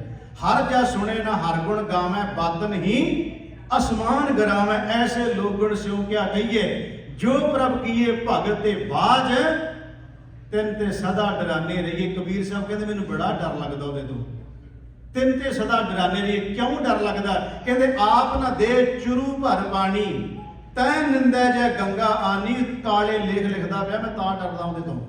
आप ना दे चुरू, कोई आप ते चुली पानी दी नहीं दित्ती ते निंदिया उन्हें जिन्हां गंगा वहा दित्तियां ने। आप ना दे चुरू पर पानी, तै निंदै जै गंगा आनी। छाड़ कुचर्चा आन न जानै, छड़दा ही नहीं, दिन रात कुचर्चा च ही लगा रहिंदा, दिन रात पवाड़ियां च ही लगा रहिंदा। भगत कबीर साहब कहते ने छाड़ कुचर्चा आन न जानै, ब्रह्मा हूं को कहो न मानै। ਉਹ ਨਹੀਂ ਕਿਸੇ ਦੀ ਮੰਨਣ ਨੂੰ ਤਿਆਰ, ਉਹ ਨਹੀਂ ਕਿਸੇ ਰੱਬ ਦੀ ਗੱਲ ਸੁਣਨ ਨੂੰ ਤਿਆਰ। ਤੇ ਭਗਤ ਕਬੀਰ ਸਾਹਿਬ ਜੀ ਕਹਿੰਦੇ ਨੇ ਛਾੜ ਕੁਚਰਚਾ ਆਣ ਨਾ ਜਾਣੈ, ਬ੍ਰਹਮਾ ਹੂੰ ਕੋ ਕਹਿਓ ਨਾ ਮਾਨੈ। ਆਪ ਗਏ, ਆਪ ਤੇ ਗਿਆ ਗੁਜਰਿਆ ਸੀ, ਜਿਹੜੇ ਨਾਲ ਜੋੜਤੇ ਉਹ ਵੀ ਗਏ ਗੁਜਰੇ ਕਰ ਦਿੱਤੇ ਉਹਨੇ। ਆਪ ਗਏ ਔਰ ਨੂੰ ਖੋਵੈ, ਉਹ ਆਪ ਤਾਂ ਡੁੱਬਿਆ ਸੀ, ਜਿਹੜੇ ਨਾਲ ਜੋੜ ਤੇ ਨਿੰਦਕ ਕਰਨ ਵਾਸਤੇ ਉਹ ਵੀ ਡੋਬ ਦਿੱਤੇ ਨਾਲ ਉਹਨੇ। ਆਪ ਗਏ ਔਰ ਨੂੰ ਖੋਵੈ। ਤੇ ਐਸਾ ਬੰਦਾ ਪਤਾ ਕੀ ਕਰਦਾ, ਜੇ ਆਗ ਲਗਾਏ ਮੰਦਰ ਮੈਂ ਸੌਵੈ। ਉਹ ਇਹ ਸਮਝ ਲਓ ਜਿਵੇਂ ਆਪਣੇ ਕਮਰੇ 'ਚ ਅੰਦਰ ਵੜ ਗਿਆ, ਕੁੰਡੀ ਲਾ ਕੇ ਤੇ ਅੱਗ ਲਾ ਲਈ ਹੋਵੇ ਉਹਨੇ, ਦੱਸੋ ਦਾ ਬਚਾਅ ਕੌਣ ਕਰੂਗਾ? ਆਗ ਲਗਾਏ ਮੰਦਰ ਮੈਂ ਸੋਵੇ। ਅਖੀਰ ਵਿੱਚ ਕਹਿੰਦੇ ਅਵਰਨ ਹਸਤ ਆਪ ਹੈ ਕਾਨੇ। ਇੱਥੇ ਕਾਨੇਦਾਰ ਤੋਂ ਕਾਨੇ ਨਹੀਂ ਜਿਹੜੇ ਆਪਾਂ ਜਿਨ੍ਹਾਂ ਦੀ ਛੰਨ ਬਣਦੀ ਹੈ, ਇੱਥੇ ਕਾਨੇਦਾਰ ਦਾ ਕਾਣਾ। ਇਹਦੇ ਸਿੱਧੇ ਅਰਥ ਪਤਾ ਕੀ ਹੈ? ਕਹਿੰਦੇ ਦੂਜਿਆਂ ਤੇ ਹੱਸਦਾ ਪਰ ਆਪ ਤੇ ਕਾਣਾ ਹੈ। ਆਪ ਕਿਹੜੇ, ਆਪ ਕਿਧਰੋਂ ਚੰਗਾ ਹੈ? ਸਿੱਧੇ ਅਰਥ ਦੇ ਨੇ। ਕਹਿੰਦੇ ਦੂਜਿਆਂ ਦੇ ਉੱਤੇ ਹੱਸਦਾ ਤੂੰ, ਆਪ ਕਾਣਾ ਹੈ। ਗਿਰਵਾਨ ਵਿੱਚ ਝਾਤ ਮਾਰ ਕੇ ਦੇਖ ਦੂਜੇ ਤੇ ਸਨਵਾਲਿਆ।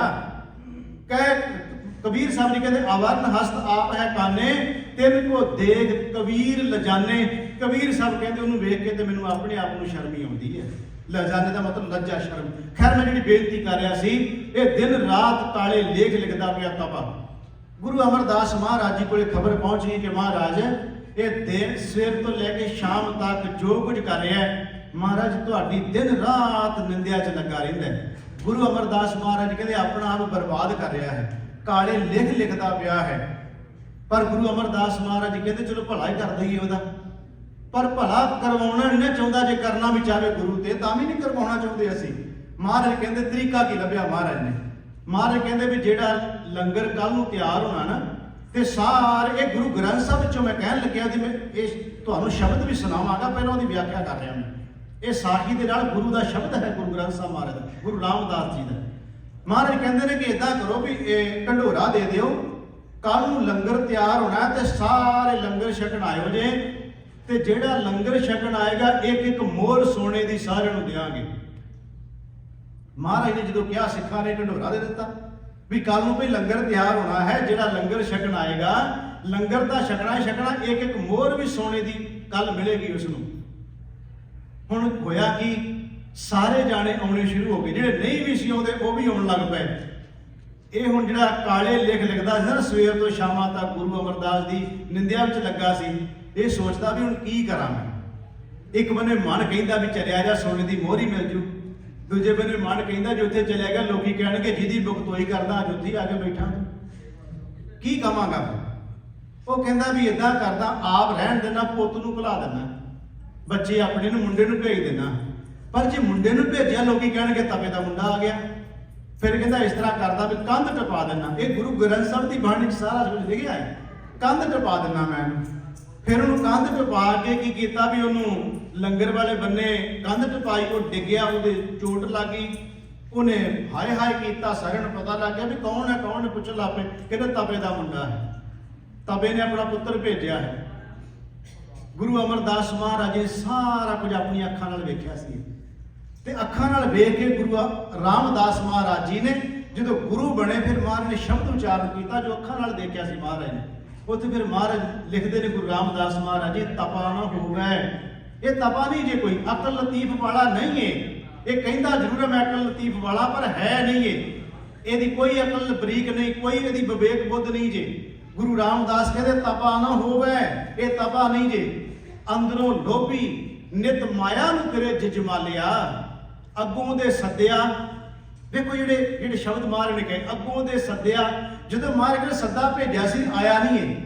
ਹੁਣ ਉਹ ਭਾਵੇਂ ਉਦੋਂ ਵਾਰਤਾ ਰੂਪ ਗੱਲ ਉਦੋਂ ਹੋਈ, ਮਹਾਰਾਜ ਨੇ ਉਹਨੂੰ ਕਲਮ ਰੂਪ ਦੇ ਵਿੱਚ ਲਿਖਣਾ ਸੀ ਨਾ, ਵਾਰਤਾ ਰੂਪ ਦੇ ਵਿੱਚ।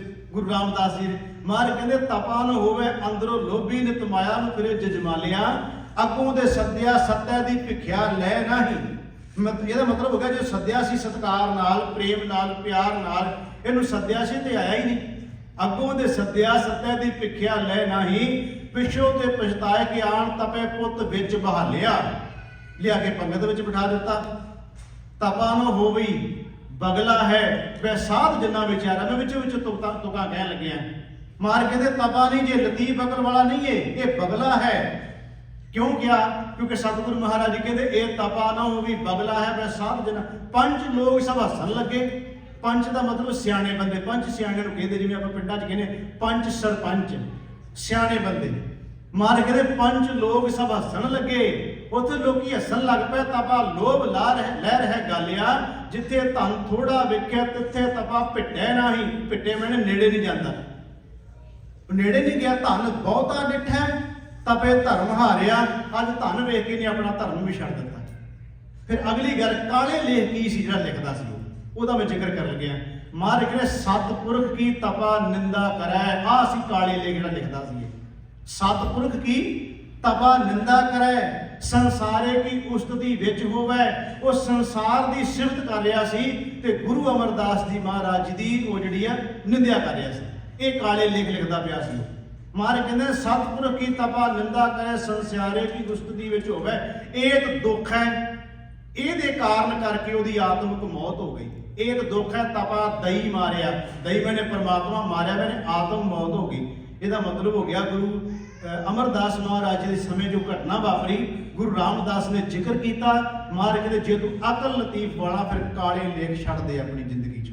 ਹੁਣ ਮੈਂ ਬੇਨਤੀ ਕਰ ਰਿਹਾ ਕਿ ਗਿਰੀਵਾਨ ਮੈਂ ਝਾਤ ਮਾਰਨਾ ਕੀ ਹੁੰਦਾ ਹੈ, ਔਰ ਜਿੰਨਾ ਗਿਰੀਵਾਨ ਮੈਂ ਝਾਤ ਮਾਰ ਕੇ ਦੇਖਿਆ, ਉਹਨਾਂ ਦੇ ਸ਼ਬਦ ਕੀ ਹੁੰਦੇ ਨੇ ਭਲਾ? ਉਹ ਕਹਿੰਦੇ ਹਮ ਨਹੀਂ ਚੰਗੇ। ਇਹ ਹੈ ਗਿਰੀਵਾਨ ਮੈਂ ਝਾਤ ਮਾਰ ਕੇ ਕਹਿਣ ਵਾਲੇ। ਹਮ ਨਹੀਂ ਚੰਗੇ, ਬੁਰਾ ਨਹੀਂ ਕੋਏ, ਪ੍ਰਣਵਤ ਨਾਨਕ ਤਾਰੇ ਸੋਏ। ਗਿਰੀਵਾਨ ਮੈਂ ਝਾਤ ਮਾਰਨ ਵਾਲੇ ਕੌਣ ਹੁੰਦੇ ਐ? ਉਹ ਕਹਿੰਦੇ ਇਹ ਸ਼ਬਦ ਵਰਦੇ ਨੇ ਭਾਈ, ਜਪ ਤਪ ਸੰਜਮ ਧਰਮ ਨਾ ਕਮਾਇਆ, ਸੇਵਾ ਸਾਧ ਨਾ ਜਾਣਿਆ ਹਰ ਰਾਇਆ, ਕਹੋ ਨਾਨਕ ਹਮ ਨੀਚ ਕਰਮਾ। ਜਦ ਕਿ ਗੁਰੂ ਦੇ ਇਹ ਕਰਮ ਨਹੀਂ ਹਨ। ਪਰ ਗਿਰੀਵਾਨ ਵਿੱਚ ਵੇਖਣ ਵਾਲਾ ਕਹਿੰਦਾ, ਕਹੋ ਨਾਨਕ ਹਮ ਨੀਚ ਕਰਮਾ, ਸ਼ਰਨ ਪਰੇ ਕੀ ਰਾਖੋ ਸ਼ਰਮਾ। ਵੈਗੁਰੂ ਮੈਂ ਤੇ ਕੋਈ ਜਪ ਨਹੀਂ ਕੀਤਾ, ਕੋਈ ਤਪ ਨਹੀਂ ਕੀਤਾ, ਕੋਈ ਧਰਮ ਨਹੀਂ ਕਮਾਇਆ, ਕੋਈ ਸੇਵਾ ਨਹੀਂ ਕੀਤੀ, ਮੇਰੇ ਕਰਮ ਬੜੇ ਮਾੜੇ ਨੇ, ਤੇਰੇ ਦਰ ਤੇ ਆ ਮੈਨੂੰ ਬਖਸ਼ ਲੈ। ਇਹ ਹੈ ਗਿਰੀਵਾਨ ਵਿੱਚ ਝਾਤ ਮਾਰਨ ਵਾਲੇ ਕਹਿ ਰਹੇ ਨੇ। ਮੈਂ ਕਿਹਾ ਜਿਹੜੀ ਬੇਨਤੀ ਕਰ ਰਿਹਾ ਗੁਰਮੁਖੋ, ਜਦੋਂ ਮੈਂ ਬੇਨਤੀ ਕੀਤੀ, ਤਿੰਨ ਚੀਜ਼ਾਂ ਦੀ ਜ਼ਰੂਰਤ ਪੈਂਦੀ। ਜਦੋਂ ਗੱਲ ਸ਼ੁਰੂ ਕੀਤੀ ਸੀ ਆਪਾਂ, ਇਹਦੇ ਦੁਆਲੇ ਸਾਰੀ ਆਪਣੀ ਵਿਚਾਰ ਚੱਲ ਰਹੀ ਹੈ। ਕਲਮ ਦਵਾ ਤੇ ਕਾਗਜ਼ ਦੀ ਜ਼ਰੂਰਤ ਪੈਂਦੀ। ਇਹ ਬਾਹਰੀ ਤੌਰ ਤੇ ਮੈਂ ਪਹਿਲਾਂ ਕਿਹਾ। ਹੁਣ ਮੈਂ ਥੋੜਾ ਜਿਹਾ ਅੰਤਰੀਵੀ ਤੌਰ ਤੇ ਇਹ ਸ਼ਬਦ ਦੀ ਵਿਆਖਿਆ ਕਰਨ ਲੱਗਿਆ ਵੀ ਕਾਲੇ ਲੇਖਾਂ ਤੋਂ ਬਚ ਜਾਈਏ। ਹੁਣ ਕੋਈ ਕਹਿ ਸਕਦਾ ਵੀ ਸਾਨੂੰ ਪਤਾ ਕਿਵੇਂ ਲੱਗੇ ਵੀ ਕਾਲੇ ਲੇਖ ਅਸੀਂ ਲਿਖ ਰਹੇ ਹਾਂ? ਵੀ ਕਿਹੜਾ ਥਰਮਾਮੀਟਰ ਹੋਵੇ ਜਿਹਦੇ ਨਾਲ ਪਤਾ ਲੱਗ ਜਾਏ ਵੀ ਕਾਲਾ ਲੇਖ ਨਾ ਲਿਖਿਆ ਜਾਏ, ਬਚ ਜਾਈਏ? ਥਰਮਾਮੀਟਰ ਹੈ ਉਹ ਗੁਰੂ ਗ੍ਰੰਥ ਸਾਹਿਬ ਦੀ ਬਾਣੀ ਹੈ ਸਾਡੇ ਕੋਲ। ਮਹਾਰਾਜ ਇੱਕ ਇੱਕ ਗੱਲ ਵਿੱਚ ਸਮਝਾਉਣਗੇ ਵੀ ਆਹ ਤਾਂ ਨਹੀਂ ਕਰਦਾ ਤੂੰ, ਜੇ ਕਰਦਾ ਹੈ ਤੇ ਫਿਰ ਲਿਖਦਾ ਪਿਆ ਕਾਲੇ ਲੇਖ, ਜੇ ਨਹੀਂ ਕਰਦਾ ਤੇ ਤੇਰੇ ਕਾਲੇ ਲੇਖ ਨਹੀਂ ਲਿਖੇ ਜਾ ਰਹੇ। ਉਹ ਬੜੇ ਸਰਲ ਜਿਹੇ ਸ਼ਬਦ ਮੈਂ ਸੁਖਮਨੀ ਸਾਹਿਬ ਦੀ ਬਾਣੀ ਚੋਂ ਕਹਿ ਦਿੰਦਾ। ਮਹਾਰਾਜ ਕਹਿੰਦੇ ਨੇ, ਪਰ ਤ੍ਰਿਆ ਰੂਪ ਨਾ ਵੇਖੈ ਨੇਤਰ। ਇਹਦਾ ਮਤਲਬ ਹੋ ਗਿਆ ਜੇ ਕਰ ਰਿਹਾ ਹਾਂ ਤੇ ਫਿਰ ਲੇਖ ਲਿਖੇ ਜਾ ਰਹੇ ਨੇ ਕਾਲੇ। ਲਿਖੇ ਕਿੱਥੇ ਜਾ ਰਹੇ ਨੇ? ਕਰ ਕਰ ਕਰਨਾ ਲਿਖ ਲੈ ਜਾਓ। ਕਰ ਕਰ ਕਰਨਾ, ਅੰਦਰ ਹੀ ਉਹ ਸਾਰਾ ਕੁਝ ਹੋ ਰਿਹਾ ਹੈ, ਅੰਦਰ ਹੀ ਲਿਖਿਆ ਜਾ ਰਿਹਾ ਹੈ ਤੇ ਲਿਖ ਲੈ ਜਾਓ। ਉੱਥੇ ਜਾ ਕੇ ਤੂੰ ਲਿਖ ਕੇ ਲੈ ਨਾਲ ਹੀ ਚਲੇ ਜਾਣੇ ਨੇ। ਉੱਥੇ ਕਿੱਥੇ ਜਾਣਗੇ? ਮਹਾਰਾਜ ਕਹਿੰਦੇ ਨੇ ਉੱਥੇ ਸੱਚੋ ਹੀ ਸੱਚ ਨਿਬੜੈ। ਪ੍ਰਭੂ ਦੀ ਹਜ਼ੂਰੀ ਅੰਦਰ, ਪ੍ਰਮਾਤਮਾ ਦੀ ਹਜ਼ੂਰੀ ਵਿੱਚ ਫਿਰ ਪੁੱਛਿਆ ਜਾਏਗਾ ਵੀ ਕਿੰਨੇ ਕੁ ਕਾਲੇ ਤੇ ਕਿੰਨੇ ਕੁ ਦੂਜੇ ਲੇਖ ਨੇ, ਕਿੰਨੇ ਕੁ ਲਿਖ ਕੇ ਲਿਆਇਆ ਹਾਂ। ਮਹਾਰਾਜ ਕਹਿ ਰਹੇ ਨੇ ਕਿ ਪਰ ਤੇਰਾ ਰੂਪ ਨਾ ਵੇਖੈ ਨੇਤਰ। ਜੇ ਤੇਰੇ ਨੇਤਰਾਂ ਦੇ ਰਾਹੀਂ ਕੋਈ ਵਾਸ਼ਨਾਵਾਂ ਅੰਦਰ ਨਹੀਂ ਜਾਂਦੀ, ਇਹਦਾ ਮਤਲਬ ਤੂੰ ਬਚਿਆ ਕਾਲੇ ਲੇਖਾਂ ਤੋਂ। ਪਰ ਜੇ ਵਾਸ਼ਨਾਵਾਂ ਜਾ ਰਹੀਆਂ ਨੇ, ਫਿਰ ਤੂੰ ਅੰਦਰ ਕਾਲੇ ਲੇਖ ਆਪਣੇ ਲਿਖੀ ਜਾਂਦਾ ਪਿਆ ਹੈ, ਕਾਲਾ ਹੋ ਰਿਹਾ ਮਨ ਤੇਰਾ। ਪਰ ਤੇਰਾ ਰੂਪ ਨਾ ਵੇਖੈ ਨੇਤਰ, ਸਾਧ ਕੀ ਟਹਿਰ ਸੰਤ ਸੰਗ ਹੇਤ, ਕਰਨ ਨਾ ਸੁਣੇ ਕਾਹੂ ਕੀ ਨਿੰਦਾ। ਜੇ ਕਰ ਰਹੇ ਸੁਣ ਰਹੇ ਤੇ ਲਿਖੇ ਜਾ ਰਹੇ ਨੇ, ਜੇ ਨਹੀਂ ਕਰ ਸੁਣ ਰਿਹਾ ਤੇ ਨਹੀਂ ਲਿਖੇ ਜਾ ਰਹੇ। ਕਰਨ ਨਾ ਸੁਣੇ ਕਾਹੂ ਕੀ ਨਿੰਦਾ, ਸਭ ਤੇ ਜਾਣੇ ਆਪਸ ਕੋ ਮੰਦਾ। ਗੁਰ ਪ੍ਰਸਾਦ ਵਿਖਿਆ ਪਰ ਹਰੈ, ਇਹ ਜ਼ਹਿਰ ਅੰਦਰੋਂ ਤਾਂ ਜਾਏਗਾ ਜੇ ਗੁਰੂ ਦੀ ਕਿਰਪਾ ਹੋਏਗੀ। ਗੁਰ ਪ੍ਰਸਾਦ ਵਿਖਿਆ ਪਰ ਹਰੈ, ਮਨ ਕੀ ਬਾਸ਼ਨਾ ਮਨ ਤੇ ਡਰੇ। ਇੰਦਰੀ ਜਿਤ ਪੰਜ ਦੋਖ ਤੇ ਰਹਿਤ, ਇਹ ਕਾਲੇ ਲੇਖਾਂ ਤੋਂ ਬਚਿਆ ਕਿੰਨੇ ਕੁ ਹੋਣਗੇ ਭਲਾ। ਨਾਨਕ ਕੋਟ ਮਧੇ ਕੋ ਐਸਾ ਪਰਸ, ਕਰੋੜਾਂ ਚੋਂ ਇੱਕ ਅੱਧਾ ਹੀ ਕੋਈ ਲੱਭਣਾ ਜਿਹੜਾ ਕਾਲੇ ਲੇਖ ਨਾਲ ਲਿਖਦਾ ਹੋਵੇ। ਏਡੀ ਵੱਡੀ ਮਾਨ ਨੇ ਗੱਲ ਕੀਤੀ, ਨਾਨਕ ਕੋਟ ਮਧ ਹੈ, ਇਹਦਾ ਮਤਲਬ ਕਰੋੜਾਂ ਚੋਂ ਅਸੀਂ ਬਾਕੀ ਦੇ ਸਾਰੇ ਉਹਦੇ ਵਿੱਚ ਹੀ ਆ ਗਏ ਨਾ, ਜਿਹੜੇ ਲਿਖ ਰਹੇ ਅਸੀਂ ਦਿਨ ਰਾਤ ਲਿਖੀ ਜਾ ਰਹੇ। ਮਾਰ ਕਹਿੰਦੇ ਬਾਜੋ ਬੰਦਿਆ ਜੇ ਬਚਿਆ ਜਾਂਦਾ ਤੇਰੇ ਕੋਲ। ਆਹ ਥੋੜੀ ਜਿਹੀ ਬੇਨਤੀ ਹੋਰ ਕਰਾਂ ਕਿ ਮਹਾਰਾਜ ਨੇ ਕਿਹਾ ਵੀ ਜਿਹੜੇ ਲੋਕ ਲਤੀਫ ਅਕਲ ਵਾਲੇ ਸੀ ਉਹਨਾਂ ਨੇ ਕੀ ਦਿੱਤਾ ਸਮਾਜ ਨੂੰ, ਉਹਨਾਂ ਦੇ ਕਾਲੇ ਲੇਖਾਂ ਨੇ ਸਮਾਜ ਦਾ ਕੀ ਕੀਤਾ, ਤੇ ਜਿਹਦਾ ਕਰਕੇ ਸਮਾਜ ਕੁਰਾਹੇ ਪੈ ਗਿਆ। ਉਹ ਕੌਣ ਲੋਕ ਸਨ? ਪੰਡਤ ਲੋਕ ਸੀ, ਬ੍ਰਾਹਮਣ ਲੋਕ ਸੀ, ਕਾਜੀ ਲੋਕ ਸਨ, ਕਿਉਂਕਿ ਲਤੀਫ ਅਕਲ ਵਾਲੇ ਸਨ ਨਾ, ਉਹ ਬੜੀ ਸੋਝੀ ਵਾਲੇ ਸਨ, ਬੜੀ ਸੂਝ-ਬੂਝ ਵਾਲੇ ਸਨ। ਪਰ ਜਦੋਂ ਲਿਖਣ ਲੱਗੇ, ਉਦੋਂ ਲਿਖਣ ਲੱਗਿਆ ਉਹਨੇ ਆਪਣਾ ਚਿੱਤ ਨਹੀਂ ਅੱਗੇ ਰੱਖਿਆ, ਮਨ ਨਹੀਂ ਅੱਗੇ ਰੱਖਿਆ, ਸੁਰਤ ਨਹੀਂ ਅੱਗੇ ਰੱਖੀ। ਉਦੋਂ ਕੇਵਲ ਤੇ ਕੇਵਲ ਆਪਣਾ ਸਵਾਰਥ ਅੱਗੇ ਰੱਖ ਕੇ ਉਹਨੇ ਲਿਖਣਾ ਸ਼ੁਰੂ ਕਰ ਦਿੱਤਾ। ਫਿਰ ਕੀ ਲਿਖਿਆ ਉਹਨਾਂ ਨੇ? ਜਿਹੜੇ ਗਿਰੀਵਾਨ ਵਿੱਚ ਝਾਤ ਮਾਰਨ ਵਾਲੇ ਸੀ ਉਹਨਾਂ ਕਹਿ ਦਿੱਤਾ ਜੋ ਤੁਸੀਂ ਲਿਖਿਆ ਅਸੀਂ ਨਹੀਂ ਜੇ ਮੰਨਦੇ।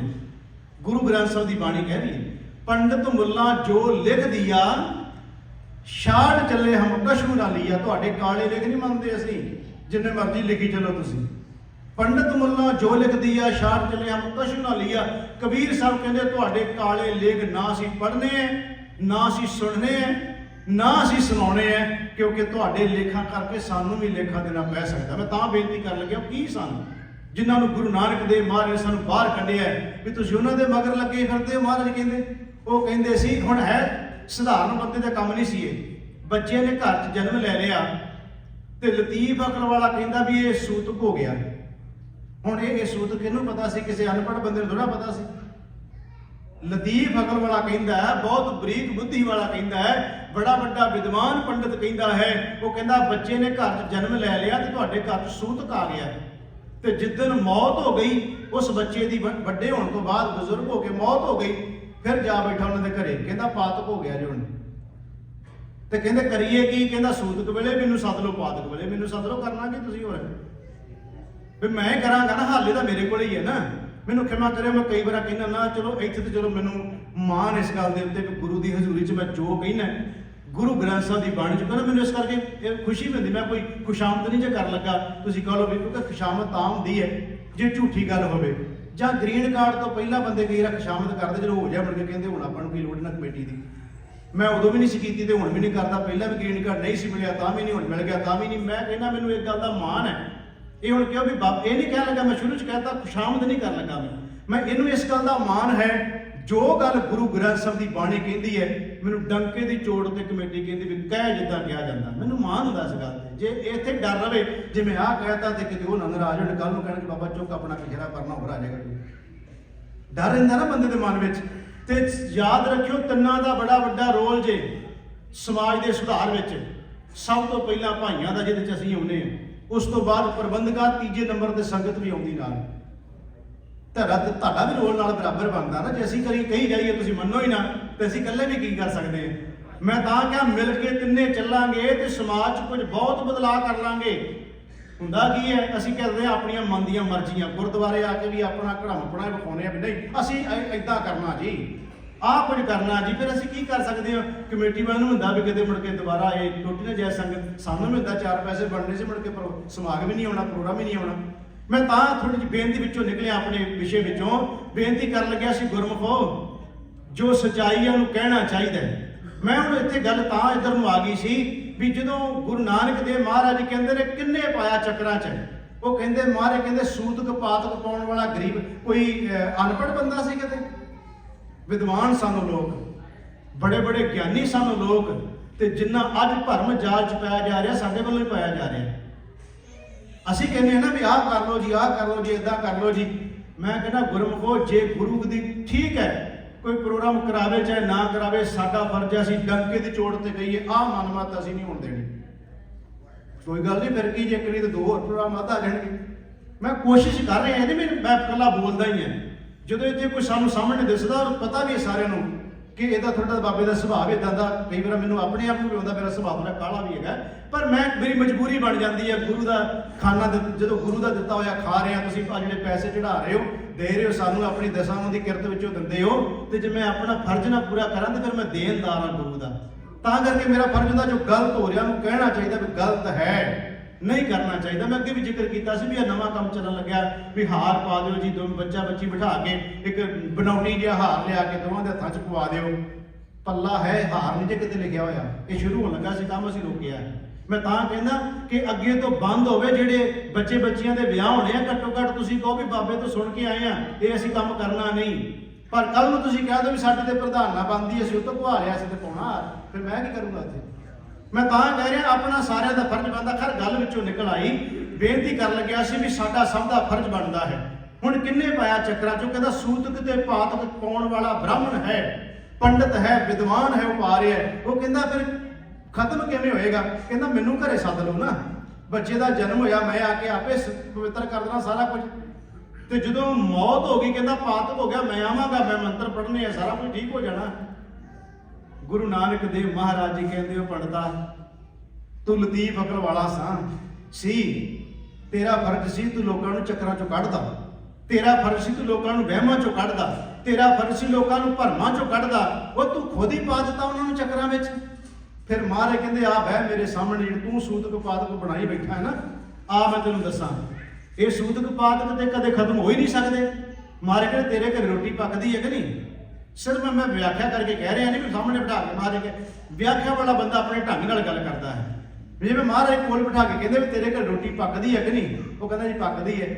ਮਹਾਰਾਜ ਕਹਿੰਦੇ ਗੋਹਾ ਲਿਆਇਆ ਜਾਂਦਾ ਨਾ, ਉੱਥੇ ਗੋਹਾ ਲਿਆ ਕੇ ਚੁੱਲ੍ਹੇ 'ਚ ਪਾਉਂਦੇ ਆ ਨਾ ਆਪਾਂ, ਲੱਕੜਾ ਲਿਆ ਕੇ ਚੁੱਲ੍ਹੇ 'ਚ ਡਾਉਂਦੇ ਆ ਨਾ, ਰੋਟੀ ਤਾਂ ਹੀ ਤੇਰੀ ਤਿਆਰ ਹੁੰਦੀ ਨਾ ਘਰ ਵਿੱਚ।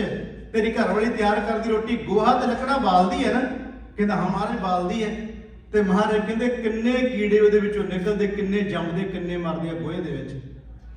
ਤੇਰਾ ਸੂਤਕ ਪਾਤਕ ਕਿੱਥੇ ਗਿਆ ਓਏ? ਕਮਾਲ। ਹੁਣ ਵਿਦਵਾਨ ਚਲੋ ਮੈਂ ਸ਼ਬਦ ਵਰਤਾ, ਗੁਰੂ ਨਾਨਕ ਪਰਮੇਸ਼ਰ ਦਾ ਰੂਪ ਨੇ।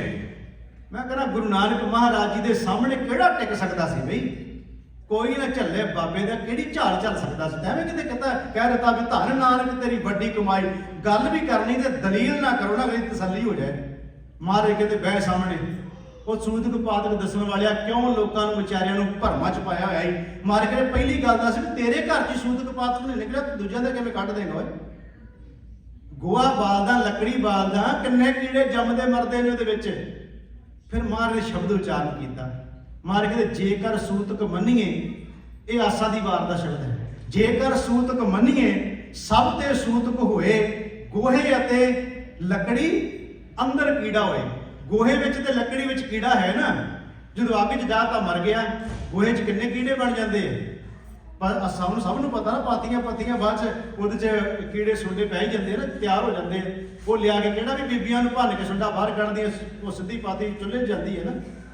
ਮਹਾਰਾਜ ਕਹਿੰਦੇ ਜੇਕਰ ਸੂਤਕ ਮੰਨੀਏ ਸਭ ਤੇ ਸੂਤਕ ਹੋਏ, ਗੋਹੇ ਅਤੇ ਲੱਕੜੀ ਅੰਦਰ ਕੀੜਾ ਹੋਏ, ਜੇਤੇ ਦਾਣੇ ਅੰਨ ਕੇ ਜੀਆਂ ਬਾਜ ਨਾ ਕੋਏ, ਪਹਿਲਾ ਪਾਣੀ ਜੀਉ ਹੈ ਜਿਤ ਹਰਿਆ ਸਭ ਕੋਏ, ਸੂਤਕ ਕਿਉਂ ਕਾ ਰੱਖੀਏ ਸੂਤਕ ਪਵੈ ਰਸੋਏ ਨਾਨਕ।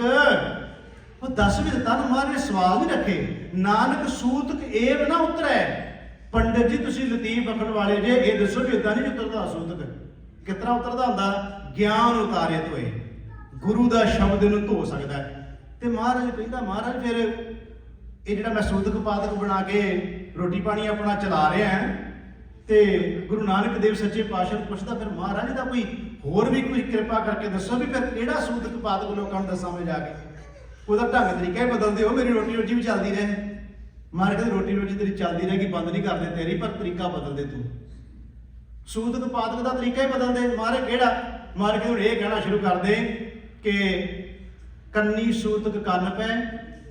ਹੁਣ ਵੇਖੋ, ਮੈਂ ਜਦੋਂ ਦੇਖਦਾ ਗੁਰੂ ਮਹਾਰਾਜ ਨੇ ਤੇ ਕਮਾਲਾਂ ਹੀ ਕੀਤੀਆਂ ਗੁਰਮੁਖੋ ਬਾਣੀ ਵਿੱਚ। ਮਹਾਰਾਜ ਕਹਿੰਦੇ ਤੈਨੂੰ ਮੈਂ ਕਹਿੰਦਾ ਨਹੀਂ ਤੇਰੀ ਰੋਟੀ ਰੋਜੀ ਬੰਦ ਹੋ ਜਾਏ, ਮੈਂ ਨਹੀਂ ਕਹਿੰਦਾ, ਚਲਾ ਆਪਣੀ, ਪਰ ਆਹ ਤਰੀਕਾ ਵਰਤ ਲੈ। ਸ਼ਬਦ ਕੀ ਬਦਲਤੇ? ਮਹਾਰਾਜ ਕਹਿੰਦੇ ਇਹ ਕਹਿਣਾ ਸ਼ੁਰੂ ਕਰਦੇ ਕਿ ਕੰਨੀ ਸੂਤਕ ਕੰਨ ਪੈ, ਲਾਇਤ ਵਾਰੀ ਖਾਏ।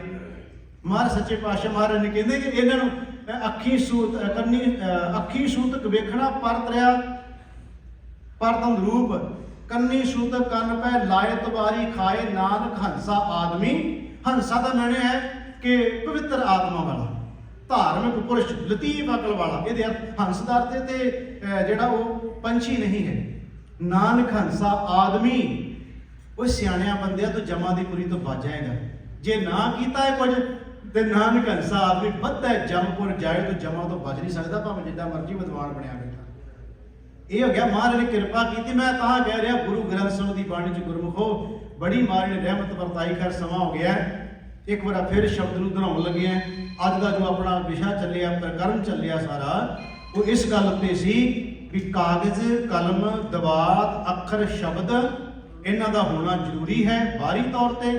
ਉਹਨਾਂ ਨੂੰ ਅਸੀਂ ਅੰਤਰੀਵੀ ਤੌਰ ਤੇ ਲੈਣਾ ਵੀ ਸਾਡੇ ਹਿਰਦੇ ਰੂਪੀ ਮਨ ਤੇ ਚਿੱਤ ਉੱਤੇ ਉਹ ਜਿਹੜੀ ਕਲਮ ਹੈ, ਦਵਾਤ ਹੈ, ਉਹ ਸਾਰਾ ਕੁਝ ਬਣ ਜਾਏ, ਤਿਆਰ ਹੋ ਜਾਏ, ਤਾਂ ਕਿ ਅਸੀਂ ਆਪਣੇ ਅੰਦਰ ਕੋਈ ਇਹੋ ਜਿਹਾ ਲੇਖ ਨਾ ਲਿਖ ਬਈਏ ਜਿਹੜਾ ਪ੍ਰਭੂ ਦੀ ਹਜ਼ੂਰੀ ਵਿੱਚ ਸਾਨੂੰ ਸ਼ਰਮਿੰਦਿਆਂ ਹੋਣਾ ਪਵੇ। ਇੱਕ ਵਾਰ ਸ਼ਬਦ ਦੁਹਰਾਉਣ ਲੱਗਿਆ। ਫਰੀਦਾ ਜੇ ਤੂੰ ਅਕਲ ਲਤੀਫ, ਜੇ ਤੂੰ ਬਹੁਤ ਬਰੀਕ ਅਕਲ ਵਾਲਾ ਹੈ ਤੇ ਫਿਰ ਕਾਲੇ ਲੇਖ ਨਾ ਲਿਖੀ। ਫਰੀਦਾ ਜੇ ਤੂੰ ਅਕਲ ਲਤੀਫ, ਕਾਲੇ ਲਿਖ ਨਾ ਲੇਖ। ਆਪਨੜੇ ਗਰੀਬਾਨ ਮਹਿ ਸਿਰ ਨੀਵਾ ਕਰ ਦੇਖ। ਬਾਬਾ ਫਰੀਦ ਸਾਹਿਬ ਜੀ ਕਹਿੰਦੇ ਆਪਣੇ ਅੰਦਰ ਝਾਤ ਮਾਰ ਕੇ ਦੇਖ ਭਾਈ, ਤੂੰ ਕੀ ਕਰ ਰਿਹਾ ਹੈ, ਕੀ ਕਮਾ ਰਿਹਾ ਹੈ, ਕੀ ਤੇਰਾ ਜੀਵਨ ਹੈ। ਆਪਣੀ ਬੁੱਕਲ ਵਿੱਚ ਝਾਤੀ ਮਾਰ ਕੇ ਦੇਖ। ਜਦੋਂ ਅੰਦਰ ਝਾਤੀ ਮਾਰ ਕੇ ਦੇਖੇਗਾ ਤੈਨੂੰ ਇਹ ਪਤਾ ਚੱਲ ਜਾਏਗਾ ਕਿ ਮੈਂ ਆਪਣੇ ਅੰਦਰ ਕਿੰਨੇ ਕਾਲੇ ਲੇਖ ਬਣਾ ਕੇ ਬੈਠਾ ਹਾਂ। ਉਹਦਾ ਤੋਂ ਬਚਣ ਲਈ ਗੁਰੂ ਮਹਾਰਾਜ ਨੇ ਤਰੀਕਾ ਦੱਸਿਆ ਸੀ। ਇੱਕ ਵਾਰ ਸ਼ਬਦ ਫਿਰ ਦੁਹਰਾ ਦੇ ਲੱਗਾ ਹਾਂ। ਉਹ ਤਰੀਕਾ ਕਿਹੜਾ ਸੀ?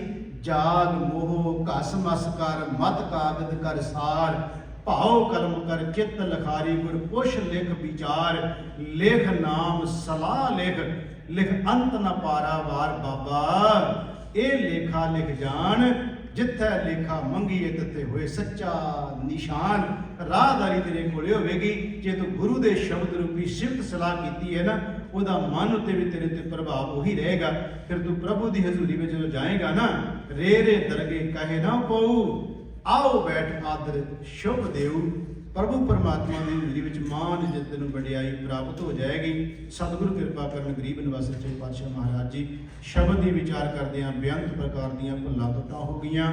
ਸਤਿਗੁਰੂ ਜੀ ਤੇ ਸਾਧ ਸੰਗਤ ਬਖਸ਼ਣ ਯੋਗ ਹੈ। ਕੁੱਲ ਚੁੱਕ ਦੀ ਖਿਮਾ ਦਿੰਦੇ ਹੋਏ ਪਿਆਰ ਸਹਿਤ ਫਤਿਹ ਬੁਲਾਓ ਜੀ। ਵਾਹਿਗੁਰੂ ਜੀ ਕਾ ਖਾਲਸਾ, ਵਾਹਿਗੁਰੂ